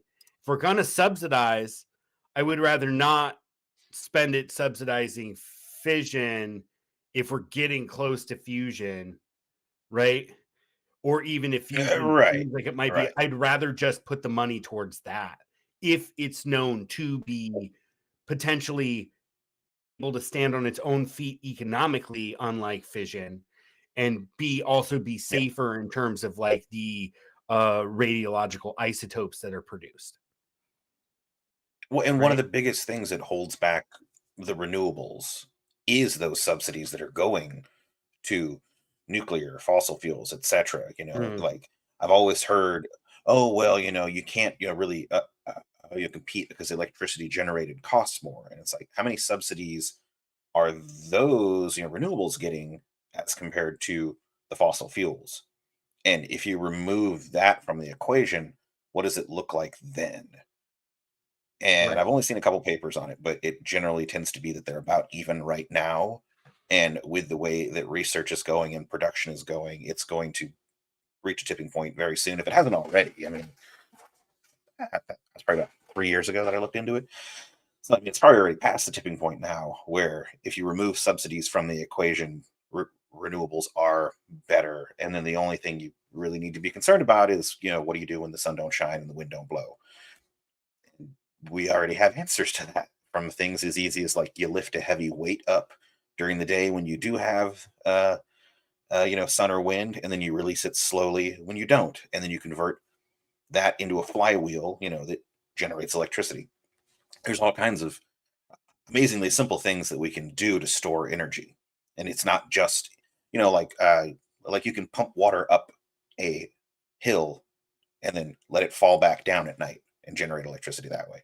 So there's Yeah. just so many simple ways that you can store energy that aren't, lithium ion batteries. Oh yeah, dude, in this UN paper has some stuff on it, but if you do life cycle assessment, or what's also called LCOE, lifetime cost of energy, Mhm. like there's some fucking phenomenal papers with, and I love a good graph that tells says Math what nerd. all the words say. Yeah. And I wanted to show one of those. Can you switch Yeah. over to my screen real quick? Yep. You got it. Phys.org, why nuclear power will never supply the world's energy needs. Phys.org is like a science aggregator news site. Has pretty good stuff. At any rate, I just wanted to point out the reasoning, and they kind of bullet pointed it, so I'll just skim through those real quick. Land and location. So with the nuclear power station, its exclusion zone, enrichment plant, or processing, and all the supporting infrastructure takes a considerable amount of land. They need to be located near a massive body of coolant water, but away from dense population zones and natural disaster zones. Simply finding 15,000 locations on Earth that fulfill these requirements is extremely challenging, no doubt, right? Right. And that's with Yeah. those cooling systems. I heard that the spent fuel, they have other methods. Fourth gen nuclear plants don't use water to keep the spent fuel cool. Is that right? I believe they use a liquid salt. Yeah, there you go. That just it's really good at taking that heat off and dissipating it. Yeah. Yeah. Okay. Yeah. So land And then location. also, Go ahead. I was going to say, taking the heat and dissipating it, and then being able to be reused without becoming radioactive. Like that's Yeah. a major thing. Is you don't want your coolant to become irradiated by the process of cooling. Yeah, and I think I had mentioned to you before we went live that co-generate, the problem with nuclear is that we can't co-generate. So you're making electricity, but you can't use that waste heat, right? That's created through because you're drive the turbine, but there's still heat remaining after the turbine has been driven. You don't extract all the energy of that heat. Right. And that's through why you the have the turbine. massive cooling towers. Right, exactly. And you have to keep it cool. So you're just shedding heat, which heat in the excess heat in the environment. I don't know the exact ecological implications of it. There is something, but I don't think it's that big of a deal. Especially at that scale, right? The sun causes quite a bit more warming, which is the problem with greenhouse gases, right? Because we can't infrared back into space the excess. Or not as well because of the greenhouse gas blanket. At any rate, that was just one of those. If we could, then it would even make me be like, okay, then this is maybe even more viable because one of our significant costs of energy is heating, right? So you could use a system of heat exchangers and other kind of proven technologies that don't require a lot of fancy components that are difficult to source and maintain. And you could then use it to heat and cool fucking public buildings or apartment blocks. They'd use it in Russia. I was talking to my friend who lives in the outskirts of Moscow. They call it something different. I forget. She called it a battery. And it was like, oh no, it's a radiator. Because I was like, don't they co-generate? And that's why people go to the dachas in the summer outside of the city, but they live in cities in the winter because it's more efficient for people to live close together. And then their power production waste heat heats water, and then it's pumped through all of the buildings, right? Or most of the apartment buildings, especially the Soviet era apartment buildings, right? And they pump that similar heat. to how New York has the steam. Yeah. And so they take the waste heated water from power production or industrial processes, and they put it through all the houses, and everybody just has a fucking radiator. And they can open a valve and it runs hot water through their fucking radiator.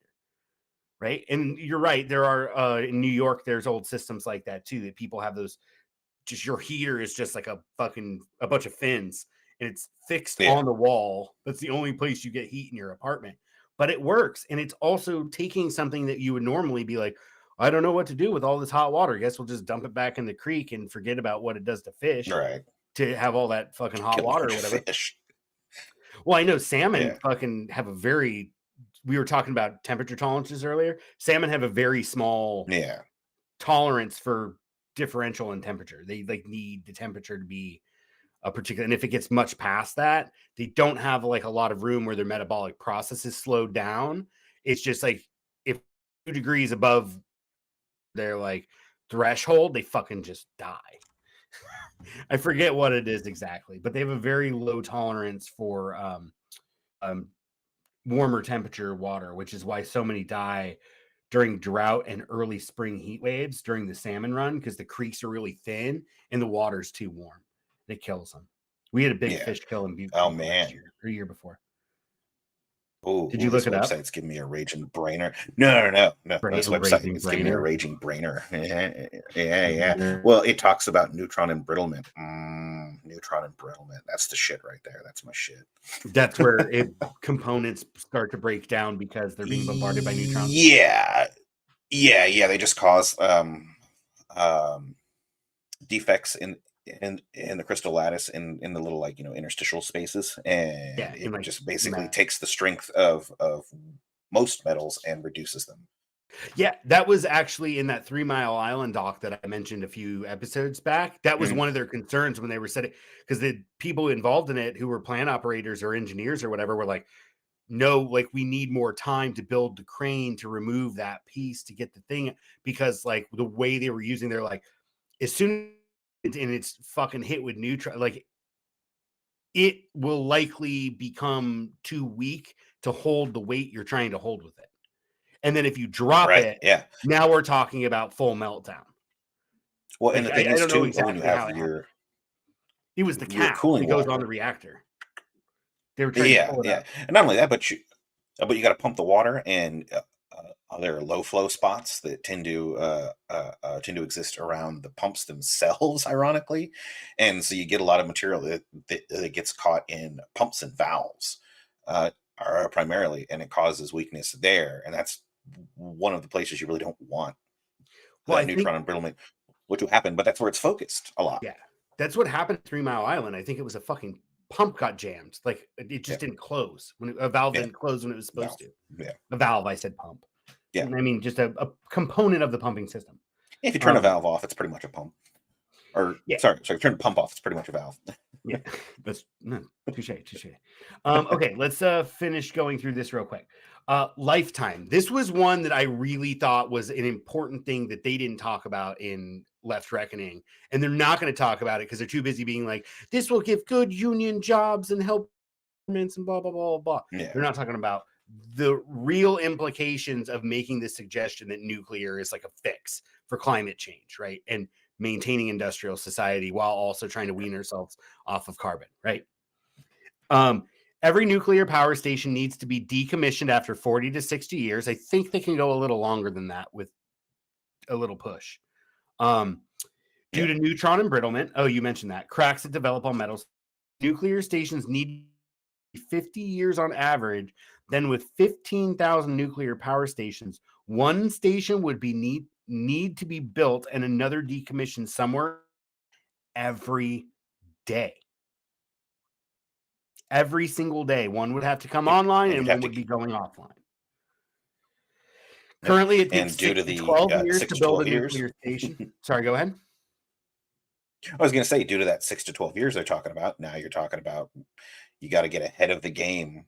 And so that means as soon as you build the last one, you should have been building the first one again fucking 6 to 38 12 years years ago. earlier. I heard 6 Yeah. years was the figure that I kept hearing over and over, but they also Yeah. nuclear is notorious for having like project delays and cost overruns. Well, it's not modular is the thing. Each one is unique to the environment that it's in. And so it's not like, oh, we have this one design and we put it everywhere. It's, oh, we have this design that works for this area because it's on the ocean. And so it's really good at resisting galvanic corrosion from seawater. And then other ones you'll have like, oh, yeah, we use fresh water from a creek, so we don't need to worry about that. So we built a different one. It's like, oh, God, what's that word everyone loves to use? Never mind, never mind. But yeah, it's just building something special every time, and so you lose a lot of time in designing. Yeah. And if we were going to scale this up, they would have to become modular. They plug and play. You'd have to be able to Yeah, mass produce absolutely. components and shit. Like, Oh yeah, so even if you could shrink this to 3 years, it says it takes up to 20 years to decommission one, right? And I believe so that. now so even if we halved this, so it's going the low end, say 3 years to build one and 10 years to decommission, but you have to build one and one needs to come online and one needs to be taken offline every single fucking day. Like, And I you like can that do in statement, making place. this rate of replacement unrealistic. It's not saying it's impossible. It's saying, hey, think about it a Right. little bit harder. Do you really think we're going to is this really viable placement for all fossil fuels in your fantasy, techno utopian future of endless growth on a finite planet? No, it's really not realistic. Sorry, you were going to say something. Oh, you can do in place, replacement of the parts that have suffered neutron Embrittlement. embrittlement, but then Yeah. there's downtime, and so you basically, and so you'd basically have to have a plan for supplying power to the place that you were taking offline for however long it takes you to replace whatever components need you're replacing. And we have methods of peering through the metal and finding places that have been embrittled, and so you would need like full-time employees whose sole job it was to wear big, radiation suits and go in there and fucking, utilize these machines, looking for cracks and shit like that. And the word is bespoke. Each nuclear power plant is bespoke. Nuclear waste. Although nuclear technology has been around, there's still no universally agreed mode of disposal. We talked about that. Potential groundwater hazards. Accident rate. Yep. I thought this was interesting, right? Because they say, oh, no, nuclear, no safe.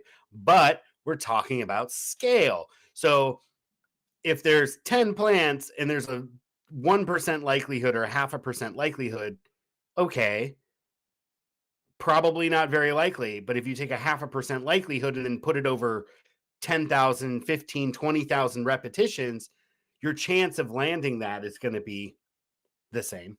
But, yeah, it's a game of large numbers. Yeah, it's a game of large numbers, right? So there have been 11 nuclear accidents at a level of full or partial core meltdown. I looked it up. That's globally. And in fact, I was quite surprised to learn that because you only really hear 3 Mile Island and Chernobyl and Fukushima. But there were quite a few. Meltdown doesn't necessarily mean accident or release. I'm not sure. It said full or partial. I'm saying you can have a core melt and not have an accident or a release. Basically, most of the time when you think nuclear accident, like you're thinking, when release the environment around it was affected. Yeah. And so you can have these fair enough core melts and still be okay. Okay, fair enough. But even if that particular instance does not release, is it still a big fucking deal in the sense that if conditions worsened, it could release? And that plant's broken, it's offline for sure. Yeah, exactly. Right. Yeah. So these events are not minor that can be avoided with improved safety technology. They are rare events, not even possible to model in a system station, and arise from unforeseen ways in unpredictable circumstances, such as Fukushima, obviously, right? Considering these 11 accidents occurred at a cumulated total of 14,000 reactor years of nuclear operations, scaling up to 15,000 reactors would mean we'd have a major accident somewhere in the world every month. Obviously, that would not necessarily mean, right, that would happen. Yeah. But from a risk assessment perspective, are we increasing our chance of that happening if we build out a fuck ton of plants? I think so. Absolutely. Yeah. And again, it is a numbers game. And even if you do improve safety, like you're gonna have accidents. Yeah. You are playing that game. It's fun. So proliferation will skip, because I think that if we all had nukes, the world would be a better place. I don't actually believe that, but like, if the people with nukes, like the United States, are fucking insane and willing to I'm pretty sure with all these objects they're shooting down, we're at DEFCON 2. I think we've raised the security posture. That's not known to the public. I think it's classified. But that might be evidence that we've moved up to heightened security posture if we start shooting down everything we don't know, and including like flying all the way to northern Canada to do it. Right. I'm sure you've heard about that. 3 over the last weekend. Yeah. Now that it's on my radar, hearing about it all the time. Yeah. Real quickly, I want to last few. Uranium abundance. I think that this is a good one that we touch on in a different article. At the current rate of uranium consumption with conventional reactors, the world supply of viable uranium, which is the most common nuclear fuel, will last for 80 years. Scaling up consumption to 15 terawatts, the viable supply will last for less than 5. And that's the reality, is if you want to consume uranium, is not renewable. It is still a finite thing. Yeah. So if we scale up really quick, then with like, sorry, go ahead. And with processing and recycling, you can turn it into other things and extend that out a few years, but it's not very long. Like, right. We got really excited about nuclear power back when we first found it, and we're just like, this is the amazing thing. Let's make a video game called Fallout, that extols the virtues and vices of nuclear power. But ultimately, it's not a very long-lasting substance. It's very rare, very rare. So, I mean, we'll reach peak uranium in no time. Right, exactly. Especially trying to scale up at this level, trying to get nuclear to replace fuels. And we should be saving this for bombs so we can bomb people. That's important. Well, they use plutonium in most bombs anyway. Well, yeah, but you need uranium in order to get the plutonium. That's what the proliferation is about. Yeah. It's. I thought that they also made bombs out of uranium, but it took too much energy to initiate the chain reaction. They did, but what you do is you basically make a breeder reactor from uranium that then makes the plutonium that you want. Because you're just that's what your center is, right? Aren't you just trying to strip a couple fucking protons off of it and electrons to make a different element? The centrifuge is to basically separate out the uranium-238. The different isotopes. 232. Yeah. I forget all the isotope numbers, but you're basically trying to get the shit you want, and then you use that in a breeder reactor in order to make the plutonium. Okay, so it undergoes some kind of reaction to change. Yeah. Okay. Yep. Okay. Yeah, I'm obviously not super well versed on it. I know a little bit about nuclear chemistry. Uranium abundance, we read that. Okay, uranium extraction from seawater. To summarize, they basically said there's uranium in seawater. We could probably get a whole lot of it, but it's not going to be economically feasible. Yeah, that's like gold extraction from seawater. Or never going to happen unless pumping all your fresh groundwater out and then being like, we could just take the salt out of ocean water. And it's like, how about we not waste our fresh water? Instead of like, I need my 30-minute showers. No one needs a 30-minute shower. All right. Exotic metals. That's another one that we don't really need to get into. But basically, some of the things that are required for building the plant, we are also not infinite. Come back to this one here. Yeah. Lifetime. If we have to put one online every single year, how quickly we're like, this is only kicking the can. This is not a permanent solution. So we have to weigh the risks and the environmental costs of nuclear power and definitely use it where it might be useful and economical, but you can't lean on it as like, oh, we need to employ all these coal workers. Like you said, how about just a basic income? Right. How about it's just fucking pay, or go Right. to And then Appalachia and help prepare that and maybe have an agroforestry system. So now Appalachia is where all of the high-end restaurants in fucking places like DC and New York get this like really finely, fine marbled fucking pork that's raised on some kind of silvopasture system in Appalachia. And they can have a dignified income working with the land. And those people in Appalachia, they love that land. They just don't have other economic opportunities. That's why they engage in fucking coal, right? So give people another means. There are other ways of employing people in impoverished regions for economic development, so to speak, but it's going to be based around what can we sustainably harvest out of the land and what can we do to restore those ecosystems to provide that energy, because that's energy. Fossil fuels, right? Uranium is an exception, right? But all fossil fuels are just stored sunlight. Like fossil fuel is a battery. Yeah. It's a chemical battery. People don't fucking understand. Go ahead, bud. And going back to the thing, where she was talking about jobs and all that, I completely agree. I want a basic income. And the primary reason why is because I want people like this guy called the Kifness, who goes on to TikTok and finds videos of cats, making funny noises, and he makes music out of it. I want more of that shit. I don't want more coal workers or, people extracting uranium from the ground. Give me funny cat videos that get turned into fucking music videos. I want it. I need more of it. I've reached the end. Speaking of crazy music videos that are made out of nothing, check out Mono Neon. Maybe queue up a Mono Neon. He won't copyright us, I'm pretty sure. Is he on YouTube? He's on YouTube. He's a bassist out of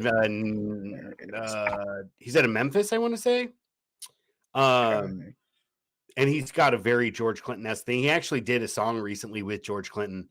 But he's just like this really kind of I would say like psychedelic jazz.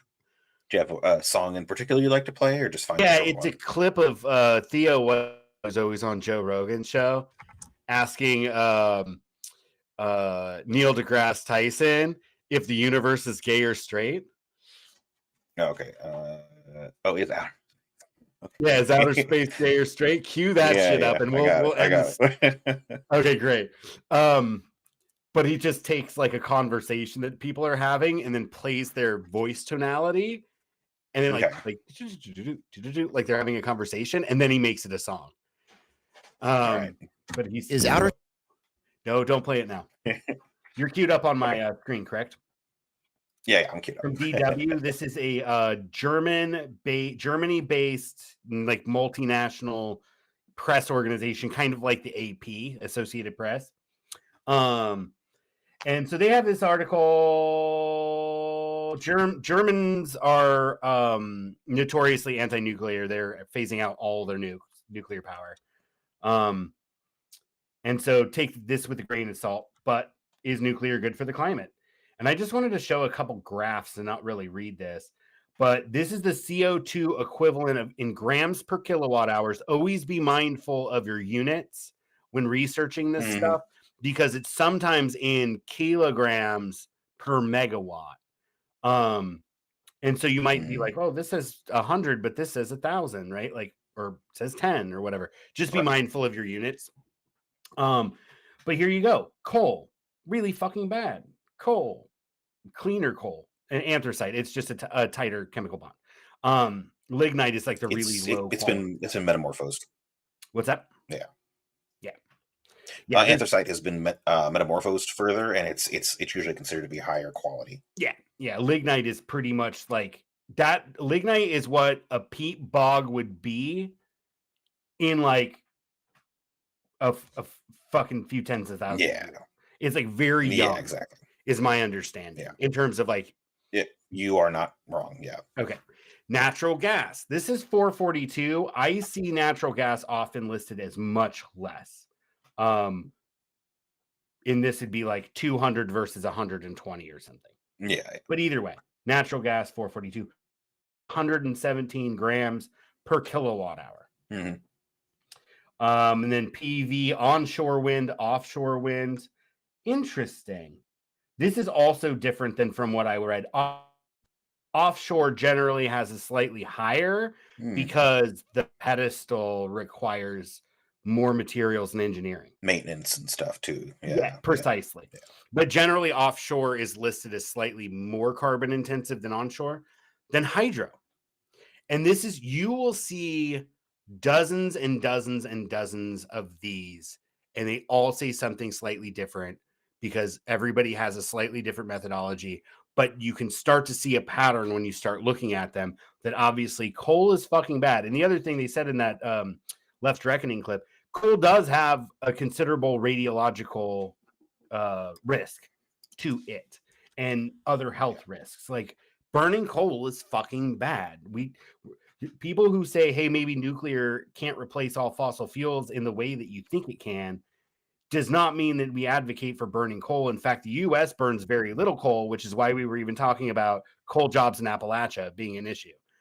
We don't. And if you look at the growth of energy production or the change of energy production over time, the U.S. phased out coal like back in the 60s or 70s largely and built a fuck ton of natural gas. And the only country that still burns massive amounts of coal is fucking China. And I think that's because it's the only thing they got in house. Plus they have trade relations with like Australia and shit. Right. Yeah. It's coal is cheap. You use it's what you got to get and move around. Yeah. Because it's a physical thing, whereas like gas is dangerous, right? Like PG&E and San Bruno, their gas pipeline blew up and killed fucking 8 people. Right. And then their little, like you said, the little fucking hooks on the power line broke in a couple different places and killed another 100 or so people, right? So when PG&E's like, nah, we're not going to fucking keep Diablo Canyon, it's probably for the better. Because if any company could cause a nuclear disaster at the only remaining nuclear plant in California, it's fucking PG&E. PG&E. All right, so that's enough of that one. I think you had a video you wanted to queue up now. Yeah, let's do the. I got the ones from. Yeah, I've got Financial Times, Real Engineering. Real Engineering's a bit longer, and I think you had to go soon. Yeah, I really. I really wanted to touch on that financial stuff, though. Okay. Let's do that. We're ready to go. The industry hopes a new breed of cheaper, safer, mass-produced reactors will take off in the coming years. Microsoft's Bill Gates has become a key cheerleader for the industry. He maintains that nuclear is ideal for tackling climate change, as the only carbon-free, scalable energy source that's available 24 hours a day. He's pumped millions of dollars into a startup that plans to build a new type of reactor in an abandoned coal plant in Wyoming and kickstart what they were talking about, conversion. But there's a way to go yet. As policymakers and investors scramble to find the best solution for creating carbon-free energy, nuclear finds itself vying with promising technological solutions, ranging from carbon capture to hydrogen. Competition will be stiff, as nuclear looks to nail down its position as the reliable energy source of the future. Yeah, I got something to say about that. Please do, and then let's. Carbon I capture. think we are going to have to skip the financials, but we'll talk about it. Okay. Go ahead with your comment. Oh, carbon capture is a band-aid. It's basically saying that we're going to take the carbon that's already in there and remove it so that we can release more. It's just an excuse to keep doing what we're doing. Same with carbon credits. I mean, yeah, and we absolutely we're going to need carbon capture, unfortunately, but at the same time, we're going to need to get away from carbon burning fuels and basically industrial society. Because go ahead. We need to get down to I think it's 330 parts per billion, and we're at 350, 430 or something like that. Yeah, 330. Yeah. And then hydrogen is not a fuel source. Hydrogen is a fucking battery, and I need people to figure this shit out. You have to take water, split it into hydrogen and oxygen, dispose of the oxygen, fucking, put the hydrogen in a compressed tank, put that in your car, and then go. It takes energy to split it. It takes energy to pressurize it. It takes energy to transport it. Hydrogen is a battery and nothing more. Get over it. I was fucking talking about this in 2003 in college. I don't know why we're still on about hydrogen. Probably Toyota. They're really into it. I don't get it. But yeah, it's a fucking battery. It's not going to power the really world. into it because if they can figure it out and patent it, they'd make a fucking boatload of money. Yeah. That's why. They already have. They have like hydrogen fleet vehicles, but there's very few places to like recharge or not recharge. There's very few places to fuel them, and it's not great. Like, it's super cold, so it can embrittle the container that it's in. It's a ridiculous power source. It might be good for like very limited use in certain places, but to think that it could possibly power the entire world is worse than thinking that nuclear could. That's all. I mean, maybe if you want to use like solar power to split it, but it's a limited resource, and then it escapes into the atmosphere, and hydrogen go bye-bye. We never see it again. Yeah. It gets into the upper atmosphere, gets stripped away by the solar winds. And I'm totally down. Like I said, I think that instead of just subsidizing nuclear with this fantasy that we can build like hundreds of plants and then just power everything with nuclear, we should put money, build the plants that we need to, maybe modularize it so it's standardized, it's easier to inspect, it's easier to get permit approval, all that other thing, and put them in the places where they might see the most utility, but otherwise put those monies into research. Because guess what? If we're researching how to like make hydrogen economically feasible as like a energy storage, like we might make some other fucking discovery that's completely unrelated to fuel that's really fucking awesome, right? Like, and that's the thing about that. Those are the best discoveries. It's just be like, let's just spend money on learning shit, and if it solves our problem, great, and if it doesn't, we understand our universe a little bit more, right? We're not quite done. I don't have to get my car, so I have a few. I got 20 more minutes. Oh, okay, good. I'm going to call the mechanic next clip and not mono neon. We're ending the show with mono neon. Okay. All right. So we're going to play the. Is outer space gay or straight? No, Is outer space gay? Dagan? We're not playing. You said make it the last clip. It's not the last clip. We're going to do the. Okay. God damn it! You fucked me up. We were going to do the. Want to do the real engineering? Because I think that people need to know that. Yeah. Okay. Got it. So play this one. Play that way. I call the mechanic real quick. Play this one. The one that ends in "for simplicity's sake." Real engineering, yes. Yeah. Okay. All right. Be right back. I just want to hear some music. When choosing where to invest money in infrastructure, there are several factors you need to consider. Risk, potential gain, and the time it will take to get a return on investment are the most important. This is an extremely simplified example of a return on investment calculation for two power plants, a 1,000 megawatt nuclear power plant and a 1,000 megawatt natural gas power plant. This calculation is based on the wonderful video on the Illinois Energy Professor YouTube channel, which I will link in the description below.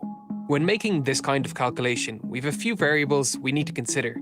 The cost of construction, the fuel cost, and the construction time are the biggest variables that differ between the two energy sources. The average cost of construction for a nuclear power plant is a difficult number to pin down. The number varies widely from project to project, ranging from 5,500 per kilowatt to 8,100 per kilowatt. We will assume a lower price of 6,000 per kilowatt, resulting in a price tag of $6 billion for a 1,000 megawatt nuclear power plant.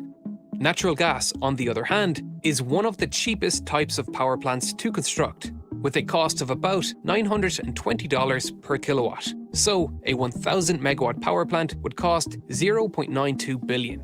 But let's just round that up to $1 billion for simplicity's sake. Now, I know you already see the problem. Natural gas is just cheaper, and it's going to take the nuclear power plant longer to recoup that cost. This becomes even more of a hare and tortoise race as a result of the construction time of each.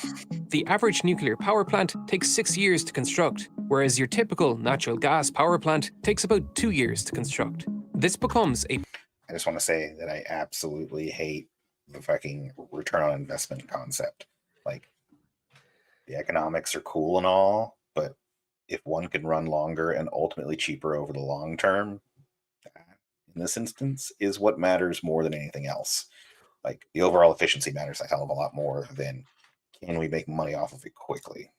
Right.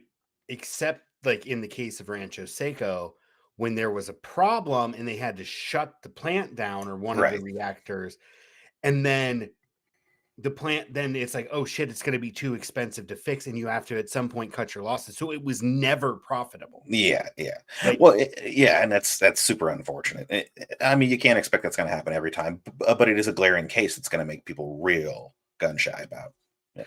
Right. And that return on investment is important in terms of finance, right? And I think in maybe the clip we skipped, they talk about, well, then if they need to borrow money to pay off the money they owe when that loan comes due. So like some of this could be fixed with just the government doing it. Right. Where the time horizon is less relevant than it is in seeking private finance. Right. And providing people with their needs rather than worrying if you can make money off of it. Yeah. But imagine like, here, install this big solar panel system on your house. You're like, oh, what's the payoff? Right. Like, how long is it going to take before it starts paying me? Right. When do I get my return on investment? Right. Right. Yeah. And they said 60 years. And you're like, but wait a second. The panel's only warranted for 25. That does matter. You know what I mean? Like, I get what you're saying, though, in terms of like using that as like a primary reason to do or not to do something. It's kind of it just ignores so many externalities too, you know, because like, oh yeah, like does the return on investment take into account like environmental degradation, all the costs of getting the materials, et cetera, et cetera. And when you look into it, typically they do not, you know, like. So the number sounds cool, but it ignores a whole lot of other data that just doesn't go in there, because you can get all the pieces and parts for a certain amount of money, because the bad shit that you had to do to get some of the stuff for the pieces and parts isn't included in the cost, because we just let Mother Nature take the hit. And we got the second part of the clip here. Because something that won't start producing electricity for 6 years and won't turn a profit for 16 is not in their interest. They will need to be voted back into office before then. Factor in that nuclear power plants have a terrible track record for running not only over budget, but over time, resulting in an even larger run into negative before revenue begins, and nuclear energy just becomes a really difficult investment to justify. That's why they are falling out of favour before even discussing the safety issues. Looking at these numbers, you would never expect a nuclear power plant operator to decide to shut an operational plant down. Yet, that's exactly what's happening in many places. Talk about Take the Diablo Canyon Power Plant in California. This power plant is run by Pacific Gas and Electric, a company with a diverse portfolio of energy generation: hydroelectric, nuclear, natural gas, and renewables. They are an investor-owned and publicly traded company. Maximizing profit is their prerogative. Yet, they have decided to close down the Diablo Canyon nuclear power plant in 2024 when its 40-year license expires. Why would they do that? Well, that's complicated. First, in order to renew their license, they needed to modernize the entire facility at a cost they deemed too high. They needed to change their cooling system from a once-through system where seawater is pumped through the facility for cooling and dumped back into the sea to a closed-cycle evaporative cooling system which used the same volume of water continually and thus reduced environmental impact. One particularly large cost was the cost of integrating appropriate earthquake protection after lessons learned from the Fukushima disaster where tsunami flood water destroyed emergency generators and caused 3 separate meltdowns and 3 hydrogen explosions. As much as nuclear advocates want to say nuclear is safe, which it can be, making it safe is expensive. PG&E themselves said the retrofit was too expensive and instead decided to shut the entire plant down. Good old PG&E. Let's see. So did that go over the numbers while I stepped away to make that call? The first one did, yeah. Yeah, so you can see how like the economics of it, it's like it takes a very long time. So even if it was publicly subsidized, or like even if we're like, you know what, fuck it, there is no private nuclear industry. The government builds and operates nuclear plants, right? Just like the government builds air and operates the air traffic control system. I don't see a fundamental difference in it. And in fact, compared to air traffic, I think nuclear safety is pretty fucking high up on the list of government priorities, right? Yeah, there's just so many infrastructure things that we leave to private industries that just shouldn't be. I mean, almost, in my opinion, almost anything that is infrastructure that you need for your day-to-day life should not be left up to private industries. You know, the electricity that I need to live stream to all of you, you know, the fucking transportation that I need in order to get from place to place. Like, don't leave that in the hands of for-profit companies. They're gonna fuck it up. Right. But yeah, so that's just like, even if the government did it, like the politicians have to be able to be like, That's horrible too that it we got will brought up, you deliver. know, like, oh yeah, I gotta be reelected, so I need something that's up and running so I can go to the fucking ribbon cutting ceremony before my first term is up. It's like, you disgust me, you piece of shit. It is disgusting, but it also makes sense, right? Like, I mean, yeah, from a purely personal gain point of view, absolutely. But I mean, if something is better overall long term for your constituents, you should be able to logically speak to them and have them understand that and say, sorry, it's not going to be me at the ribbon cutting ceremony unless you recognize how awesome I am for encouraging this long term thinking and you reelect me. But I guess people don't like to think long or with their heads. Too much heart thinking for my taste. yeah, man. My heart has no neurons. It doesn't do much thinking. So that's where we're at, bro. Did we have anything else? One final minute and 16-second clip from this. Run it. We will discuss some of these solutions in future videos. Every 45 minutes, as much energy falls on Earth's surface as all of man storing it in batteries to sell later makes economic sense. The energy marketplace is a complex machine, and no one-size-fits-all approach can be used. We can get a clearer picture of these costs with an analysis method called Levelized Cost of Electricity, or LCOE. Ready for math. The levelized cost of electricity attempts to give a simple, comparable number that represents the cost a power plant will need to charge for a unit of energy in order to recoup its cost over the course of its lifetime. The equation looks like this, but putting it simply, it's the sum of costs over the lifetime of the plant divided by the total quantity of electricity that plant will generate and sell in its lifetime. Here, we can see that onshore wind, photovoltaic solar power, and combined cycle natural gas are by far the cheapest forms of electricity, and this is the real reason they are gaining larger market shares. For nuclear to rise to prominence, once again, it needs to evolve. It needs to compete with the role natural gas is filling. It needs to be smaller, cheaper, and safer. Ideally, the reactor should be dispatchable, meaning it can turn itself on and off, so it can fit neatly into modern grids with high percentages of renewables. That's a difficult problem to solve, but people are working on potential solutions that could make nuclear energy competitive once again.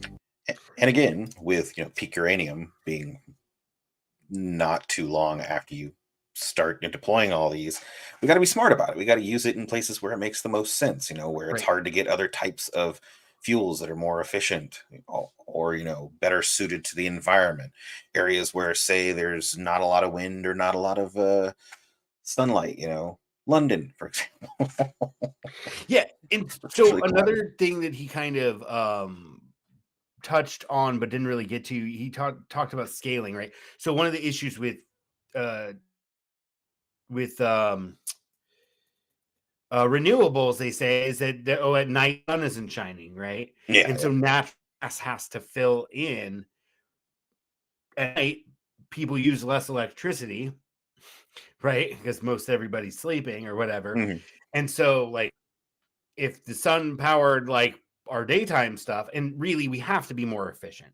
Like, kind of one of the things that I said in my comment that got deleted was like, how about let's get rid of fucking Times Square? Like, before we start talking about like the need to build nuclear power, let's get rid of electric billboards that are just like running nonstop. Like, does the bank really need to have a big electronic billboard that shows you the fucking time and the temperature? Like, is that necessary for our society? It is not. It's an egregious fucking waste. It's on my phone already. What's that? Right. But even then, like, it's on my phone already. School, and they use it as a billboard to advertise for the fucking company, their sports programs. They're like dentist and, you know, fucking veterinarian and all these fucking people who presumably send their kids to the school with the really great football program, right? Like, and all that, and the good arts, performing arts program and all that stuff. And they're given money, right, as a tax break or whatever, and they get their name on a big billboard, but it's not necessary, right? All the street lights, they're for safety. I mean, yeah and no, but like automobiles have lights, and if the automobile doesn't have a light, then that's something you need to enforce on the person, the owner of the automobile, to ensure it has lights. Like, we don't need to have all of our spaces lit at night. Right. In fact, a lot of us would prefer to be able to see the fucking sky a bit better. Right. Like, most astronomers would prefer that. No, dude, we went out to frickin' pick up the kid last night, and it was like 10 degrees cooler, and you could see the stars where we went. And that's just like, you know, getting out of the main part of Fresno and going out to Madera. Like, suddenly it's cool and there's stars and you can hear frogs and shit like that. It's just like, yeah. And no, so I guess the whole, you can't scale it up. I can't remember where I saw the figure, but it's basically like a nuclear power plant can only change like their power output by like 5% every increment of time. Like, it's very slow to ramp up and down, whereas natural gas is pretty much instantaneous. And so, like, even then when you're like, oh, it will you know, we need to use nuclear, where you still probably have to maintain natural gas to fill the fucking gaps. If there's a peak in demand, like say a heat wave or something that they're not prepared for, or whatever else, and nuclear can't fucking meet that demand very quickly. Like, it has to prepare for it and ramp up the power production, versus natural gas, which will just fucking turn the burners on or whatever, right? And like flip some switches. Yeah. It's moving and producing pretty quickly. And peaker plants like that already exist. The problem with them is that you have to either have a staff there all the time, or like someone who's on call to get out there and get the peaker plant going, because it tends to be a pretty intensive process. Like, getting it up and getting it attached to the power grid is not as easy as it ought to be, in my opinion.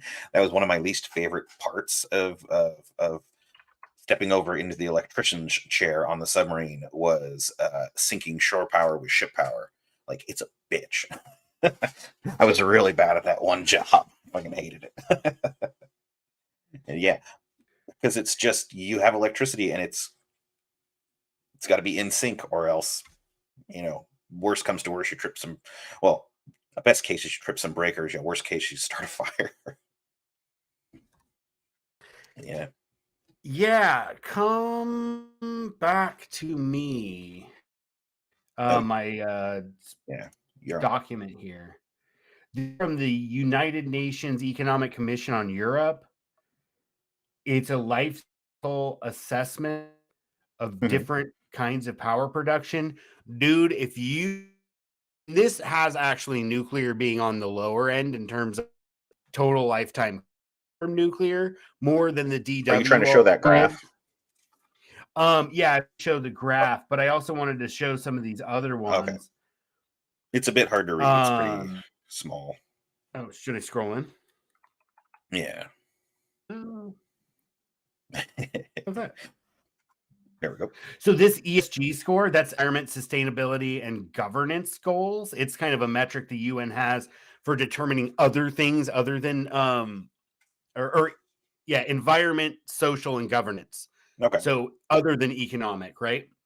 And so you can look at like, okay, cool. We're talking about what are we talking about here? Wind power. And so all the like rare earth metals and stuff that come in, you can Oh, kind of okay. see, All those externalities that people tend to forget about. yeah, like rare earth metals here. And you have social vulnerability and environmental, like waste, conservation, land use. It's really fucking fascinating for photovoltaics. They have these really great graphs. Like, I know a lot of graphs. I've never seen a graph like this that's structured like this before. How does one read that? It's just to represent the different types of photovoltaic panels. Oh yeah, but I mean, And like, so it looks like it is the percentage of their use over time, and the thicker the slice is, the more it's grown. Yes. Okay. Yep. So more recently, monosilicon has kind of taken the dominant, whereas 5 years ago is multis. Somebody was sitting in an office somewhere, and they're like, tired of making the same graph. You know what? I'm gonna try something different. One thing I like here, they have this graph on electrical storage, which I just find fucking fascinating because we don't talk much other than and lithium ion. Yeah, and those are flywheel. Yeah, I told you. I said flywheel. Flywheels are awesome. Yeah. I have to get going pretty much right now, but I wanted to look at nuclear real quick. Concentrated solar, and they break it down like this. So you can see silicon production, then cell manufacturing is almost all the impact, right? And so here, climate change total is totaling all of them. They have freshwater eutrophication, carcinogenic effects, mostly from inverters, right? But and land, is this water is from the action. Yeah, go ahead. What was it? I don't see a link for it. What's it called? UNECE, and this is a life cycle assessment for a different power. You can look it up. I just wanted to all trough versus like concentrated solar tower, right? And you can kind of see like, oh, most urban here is not in the construction; it's actually in the land use for the collection field. Right? And then they have like various. They have a methodology, and they weight these things, but then it all comes into grams of carbon dioxide equivalent, or carbon dioxide equivalent. Hydropower, nuclear, conventional, operational plants and construction, various kinds of the different things that the steps that are involved in the productive process. Definitely check this shit out. Some flow charts. Here's environmental, right? More steps compared to photovoltaic, right? There's a lot more going on here. Fuel fabrication, enrichment, conversion, milling. It's rare shit, man. Yeah. And then that's for conventional, and they're talking that they put it at 5 CO2 grams equivalent. Small modular reactors, which we little don't have any functioning yet. And then this is the comparison of all of them here. This is probably the one that matters most people. Life cycle greenhouse gas emissions. Regional variations.